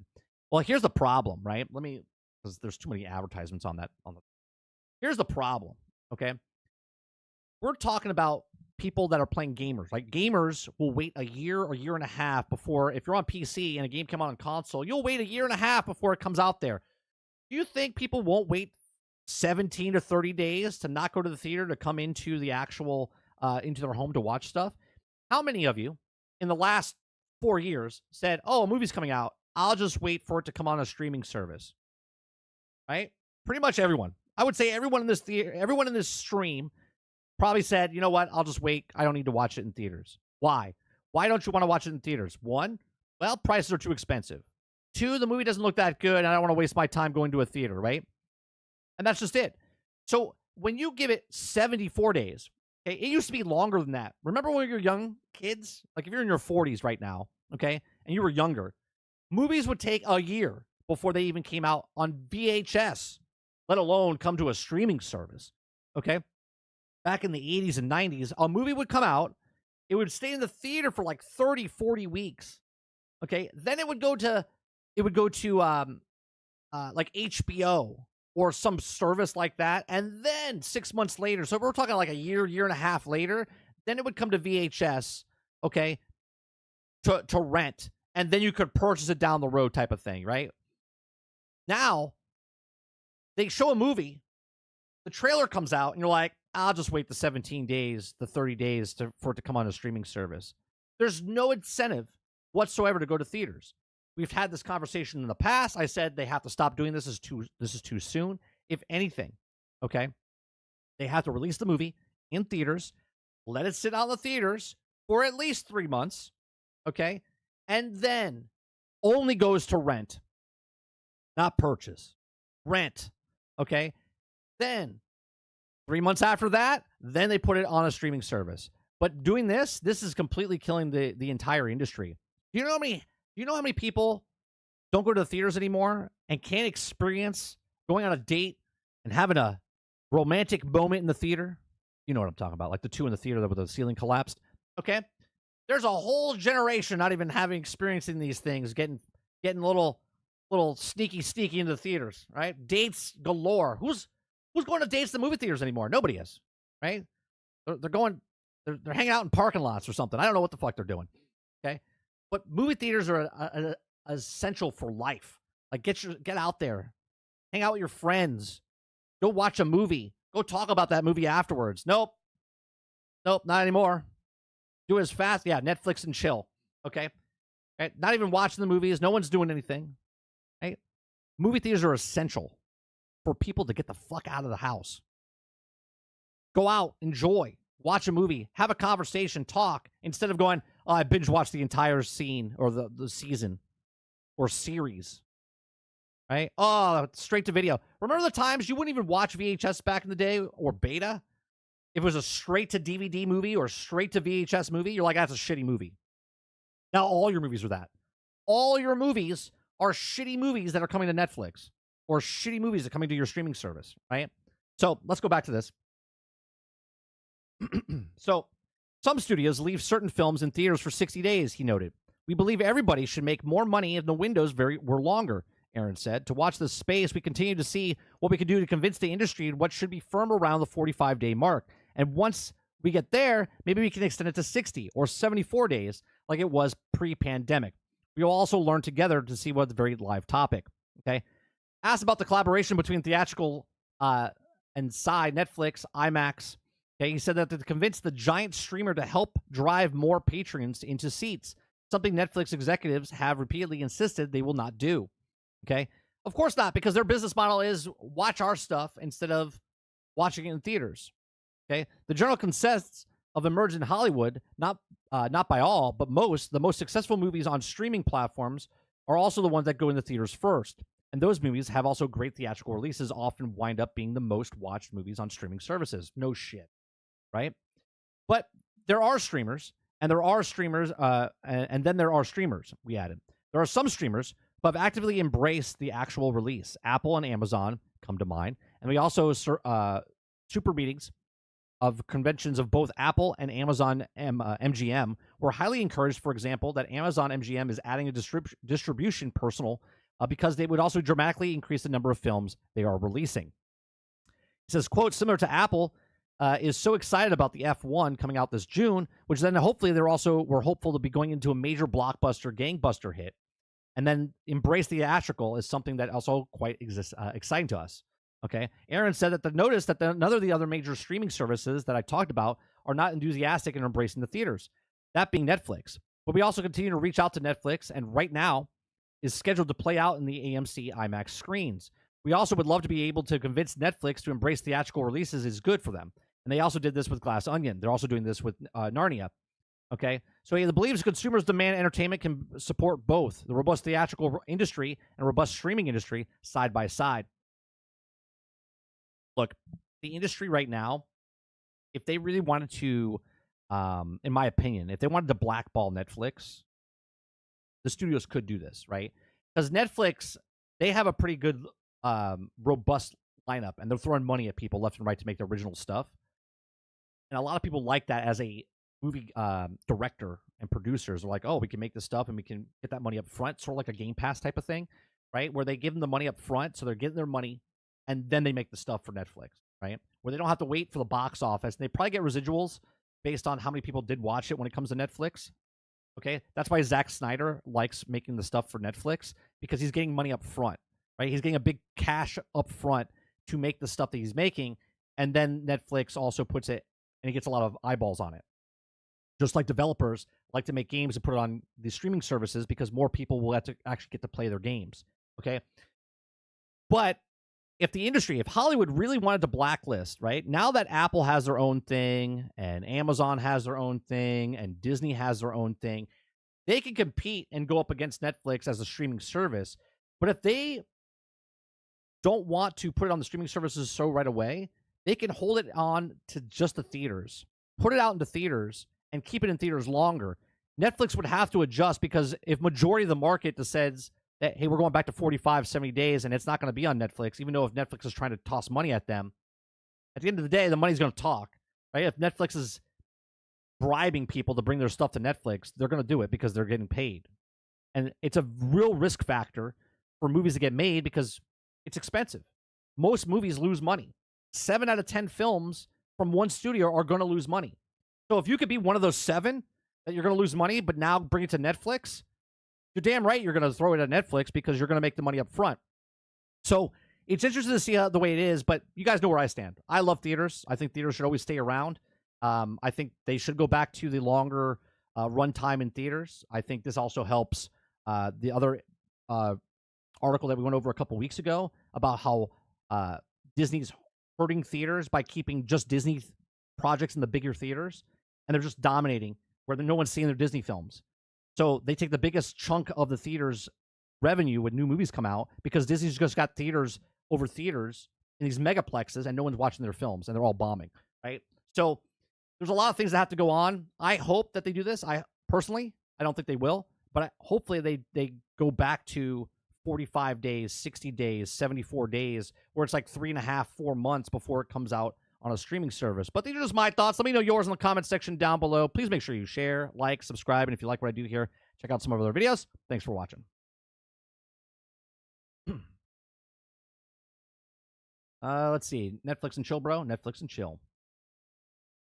They would need to make the gap years before I consider it. Borderlands was quick to go on Amazon. It was on YouTube the next fucking day. Like that night, it was on YouTube. Netflix is too good. Oh, I agree. But Netflix grew rapidly between, was it 2018 and what we are here today in 2025. And because the industry is now moving to streaming services, but now they're trying to go back the other way, they can force their hand. They can force their hand. Later, Crew Papa. Eclipse says, this is one of my best memories as a kid, going to the theater, you know, getting under some influence before we go and having the munchies, eating snacks, good times. Yeah. That's just, there's a whole culture type of thing there. You know what I mean? Yeah, but it's just because they keep the movie in the theater longer doesn't mean people are going to go see it in the movie theaters. They need to make money, so they need to get the fuck out of the theater. Well, they used to make majority of their money in the theater, Roadkill. That's the thing. Like, the first 2 weeks of a movie being in a theater is very dramatically a majority of the budget back, okay? But the problem is, if it's only the first 2 weeks and it's not coming out after that, right, or it's coming to streaming service right after, majority of the people that would go see in the theaters in the following weeks after that are not now because it's coming to streaming services. So they're killing the initial release instead of letting it sit there, and you know that, well, I have to wait 6 months. Some people will be like, oh, I'll go watch that movie. But now they're not doing that. Sarge says, I await the Snow White movie controversy. He says, I agree. It would be nice for the cinemas to find a way to thrive. Not for me. I'm past enjoying that. But for youngsters. I just feel like there's a time where if you want to watch the movie and you're older and you don't like to go out and see people or go into theaters, right? You're going to wait regardless, right? So if it came out this weekend on the streaming service, or if you have to wait 6 months before it to come on a streaming service, most people are not going to care for that. It's killing the budgets of the films. It's killing the budget of the theaters. It's just killing the entire movie experience, what they're doing right now. 14 days, 17 days, 30 days is way too fast. Way too fast. Here's what I think is funny.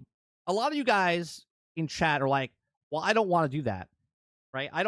I'll just wait for it to come on streaming service. But yet you're the same ones, some of you, that are defending exclusives being on a console. Okay? Think about this. The exclusive that should be in theaters for a bit to make the theater is the console in this analogy here, right? The theater is the console where the exclusive, the movie, the show, whatever it is, the exclusive is in theaters. Okay? You're watching the exclusive and playing the exclusive in that theater, on that console, in that chain. Okay? And then from there, it then goes third party and goes everywhere else so people can play it on the streaming service later. But there's a format where you put it out first, get as much sales as possible, and then move it on over to the streaming service where people get it, right? Altern says, what ruined theaters for me is those parents that bring their baby to the movies. They're also fucking crying the entire movie. And then instead of leaving, they just stay there. I hate it. Well, those people are assholes, Altern. Those people are assholes. Roadkill says, yeah, it was back in the 90s and 80s, and now, 2000, the generation, now they don't want to go to the movie theater. They want to play it right on their hand. Sure. But by doing that, Roadkill, they're literally destroying the movie industry. Eclipse says, damn, 30, always been facts. This is why I love watching. I appreciate that. Makoki says, do you think there's a parallel between low theater ticket sales because of streaming and low game sales because of Game Pass? Yes. Yes. Makoki, I've been on record saying I like that PlayStation doesn't put their games on their streaming service. I like that they make the money first on their first-party games, and then they can put it down the road. Now they're putting it on PC a year after. I've always said I like that business model better. But at the same time, as a consumer, Game Pass is very convenient, right? But you have to know that they're losing money because they're putting it on Game Pass, because those people that are paying $20, they're not paying the 70, okay? And there is a parallel there, okay? This is why I think the business model that Sony's doing is better, but what Xbox is doing is the Netflix of gaming. And that's what's killing the movie industry. That's what's killing the music industry. When you can just listen to your music on Spotify and you don't have to go out and buy the album anymore, completely changed the landscape of music, completely changed the landscape of movies, and now it's completely changed the landscape of gaming. I get it, that it is what it is, and technology is what it is, and that's what the market wants. But you can't have theaters with this business model. You can't have theaters when you're putting out movies 14 days afterwards on a streaming service. No one's going to go to the theater. Or the people that are going to the theater is going to be very, very few compared to what it would be if it was in there 6 months. The only way I going to the cinema is to see a film would be after finding out that I have a very limited time to live.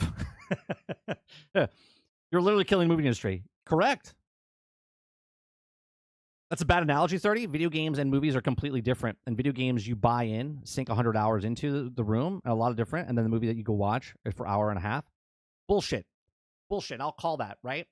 How many times, if someone's a big fan of a movie, I saw Star Wars, I don't know, 6 times in the theaters, 7 times in the theaters. Sure, that's only 14 hours, right? But then when I bought the actual DVD and I played it on loop for hundreds and hundreds of hours, to say that movies and video games are different, no, that's bullshit. Because people that are fans of the IP are going to play that game. Someone that plays Monster Hunter for 1,000 hours is another person only playing it for 5 hours.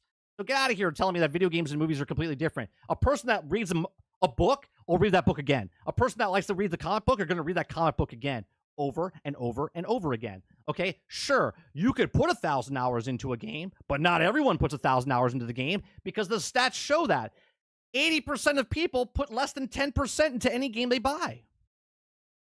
So what percentage do you think of people going to the theater? I remember seeing Casper 8 times in theaters. Billy says, the last thing I watched at the cinema was Ghost concert. The kiddo, 20 years. I wanted to see what I wanted to lift, and I didn't want to make 2 trips. Roadkill says, They're not the same. Ever since video games have been available to buy, then they bring them with home day one. Movies have never been like that. There has been movies where you have to pay up for a projector. It was a certain business model where you had to rent the theater, basically, rent the projector to come to your house. It was in the late 90s, early 2000s, okay, where someone had the actual thing where they licensed films, sort of like the theater does, where you would license the film and they would come to your house, they would bring the theater projector to your house, and you could see the movie day and date. Rich people do this because they couldn't afford it because it was $30,000 to bring the projector to your house. So not to say that it wasn't like that. For the mass media, sure, not like that. But it was there. D says, because of pirating music and things like this, Napster and the music industry wanted to control the streaming and unfortunately destroyed their own album CD business. That's right.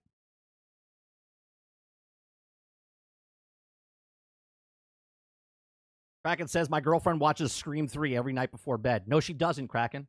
No, she doesn't. Nobody watches movies more than once for that hour and a half. Nobody ever watches a movie ever again. Why Casper? Well, I was in high school at the time, Krebsy. And, when I was dating and going on dates, the girl would pick the movie. And we watched Casper. Because I was playing the long game.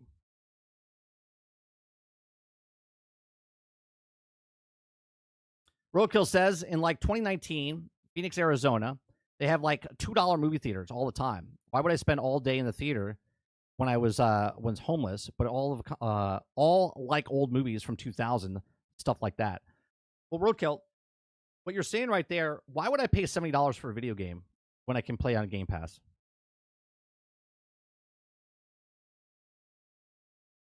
Why would I buy a $70 game when it's on Game Pass?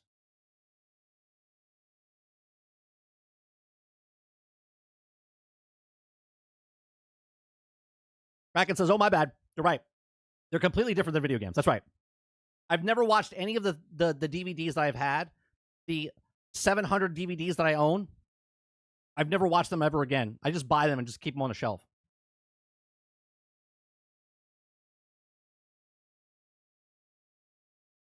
I've only watched Pulp Fiction one time. I've only watched Shawshank Redemption one time. Never watched it again, ever.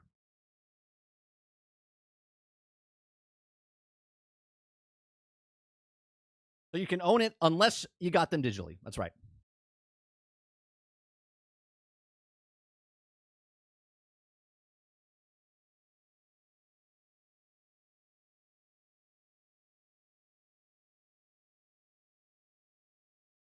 Titan says, home theater setups are also more affordable now. Sure. The home theater wouldn't go away though, Titan. If movies stayed in the theater just a little longer, 60 days, 70 days like they did before COVID, you still have your home theater. You could still watch those movies after the fact. Just they would stay in the theater longer so the theater can make more money, and also the production company can make more money, and also the studio can make more money for the people that want to go watch the movie in the theaters. See, keeping in theaters longer makes people go, oh, I have to wait 6 months. There are a group of people that would wait to go watch the movie, but other people go, oh, I have to wait 6 months? I'll go watch it. He says, theaters need to offer some exclusives to drive traffic to them, such as a better sound system, character meet and greet, some good food, theater, jacuzzi, I don't know, something. Well, they've done that, right? Even Netflix themselves has owned theaters now, and they make it an event. Like when Squid Games came out, they rented a theater, made a whole like food buffet type of thing, and then showed the series in the theater, right? There's things that they can do. Right? You could still have a streaming service. You could still have a business with streaming service. Just don't need to put the theaters out of business because you're putting it from the theater to streaming services within 17 to 30 days. Right? This is almost the same type of conversation of, do you like to binge or not binge? Okay? I personally don't like to binge. I don't like when something comes out day one and you have the whole series. I like it week by week because it has this pizzazz to it where, hey, did you guys watch episode 1? Let's talk about it. Let's have a conversation. You wait 1 week. Okay. Why was Game of Thrones so big? Why did it become the thing it became? Because it was week after week and people had parties at their house about it. Okay. Instead of, oh, let's dump it all in one lump. And you're like, oh yeah, someone on Twitter now watched it because they have more time than you. They ruin the complete thing for you. And you're like, oh, great. I saw the ending of the show before I even saw one episode. Instead of week after week after week.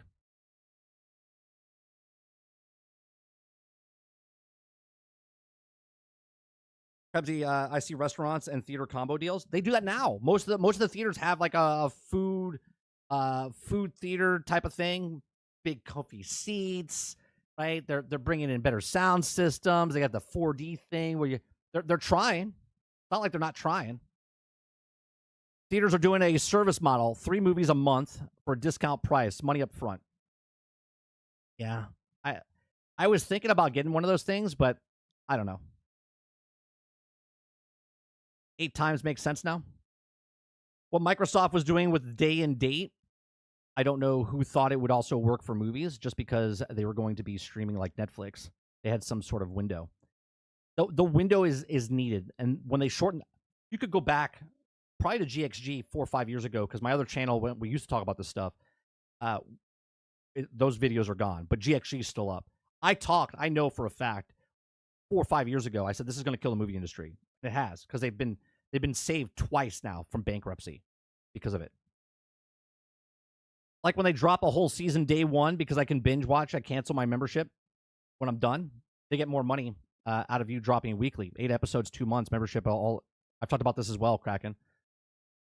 Right?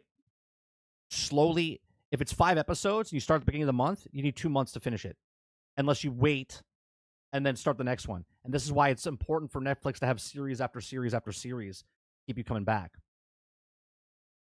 Right? If you want to binge, if I wait 4 months, I can binge the entire thing. Okay? But if you want to watch it week by week, you can watch it week by week. But if it's up front and I don't binge watch, I'm ruined by the people that do binge watch. I show for a little bit. Did you talk about the PC hit the highest concurrent player base last week? PC is growing. I did not. He says, any of you guys old enough to remember that the movie Earthquake, the theaters, they brought it to special sense around speakers, and they are also massive. Awesome as an event. I don't remember that. I don't remember them bringing special speakers in. Titan says, I don't think I ever watched 2 movies a month in my life.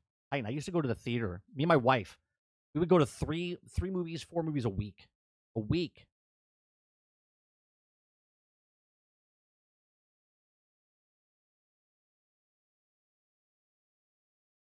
This is why I never understood about the binge. People that push back on me on the binge, like you could still binge watch a show.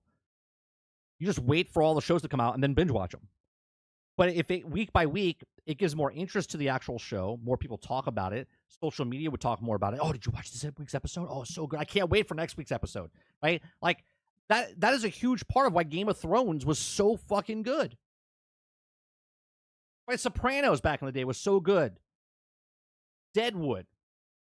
Right? All of these shows that were week by week get more buzz, get bigger viewer numbers because people are excited to see it. Word of mouth gets out.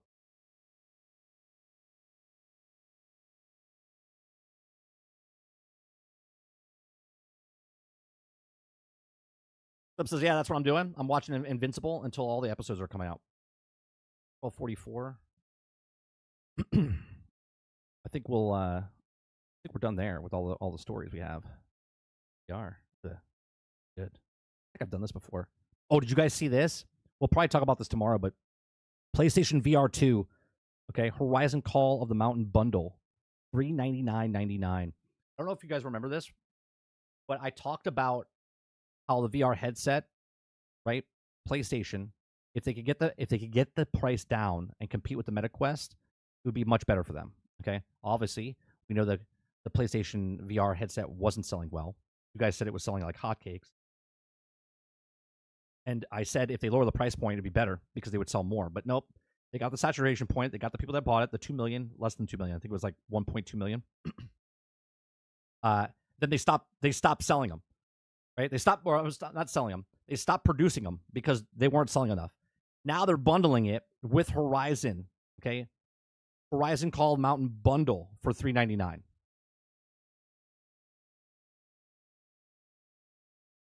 which is a good deal. Which is a good deal. Yeah, apparently selling like hotcakes is like 2 million. Anytime someone says it's selling like hotcakes, it's around 2 million. Which when I use the term hotcakes, when we were selling an iPod photo back in the day, that was selling tens of millions.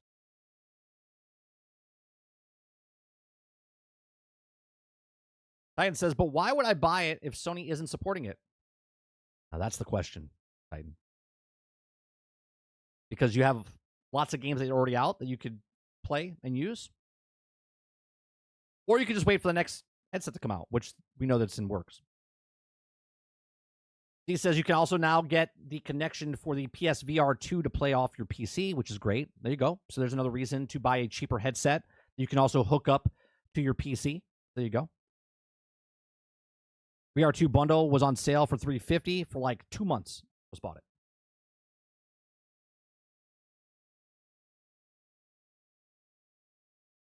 All right. What's going to happen right now is I'm going to stop the stream like we normally do.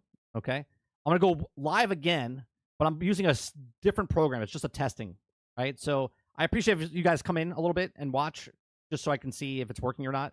The daily grind is done for today. I do appreciate you very much. Hit that like button, hit that subscribe button. If you'd like to go above and beyond that, become a member as little as $5. We do appreciate you very much. We'll be back tonight, 8 p.m. Eastern, for more gameplay of Avowed.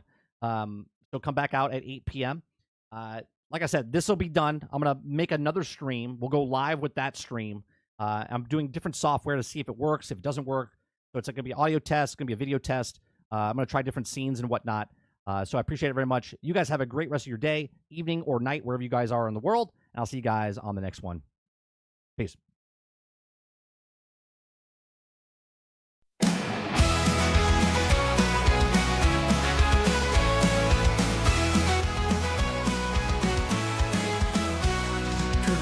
Sunshine, rise and shine. The daily grind is here on time with gaming news and fun galore. We'll chat and entertain once more. The coffee's hot, the mic is on. Jump in the chat, let's have some fun. From pixel small to stories grand, we bring the magic to your hand. We're nitty, tune in daily, don't you miss entertainment wrapped in bliss. From new releases, tips and tricks, the daily grind, your morning fix. Controller ready, headset too, we've got the updates just for you. From late night streams to morning plays, we cover gaming all the ways.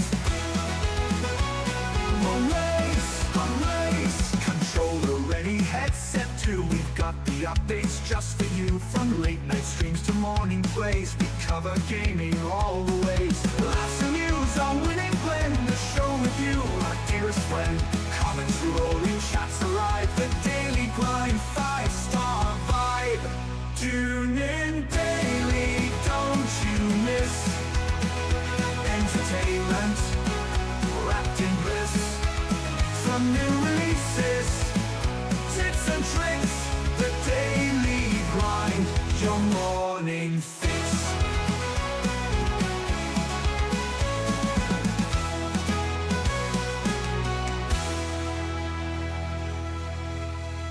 Good morning, sunshine, rise and shine. The daily grind is here on time with gaming news and fun galore. We'll chat and entertain once more. The coffee's hot, the mic is on. Jump in the chat, let's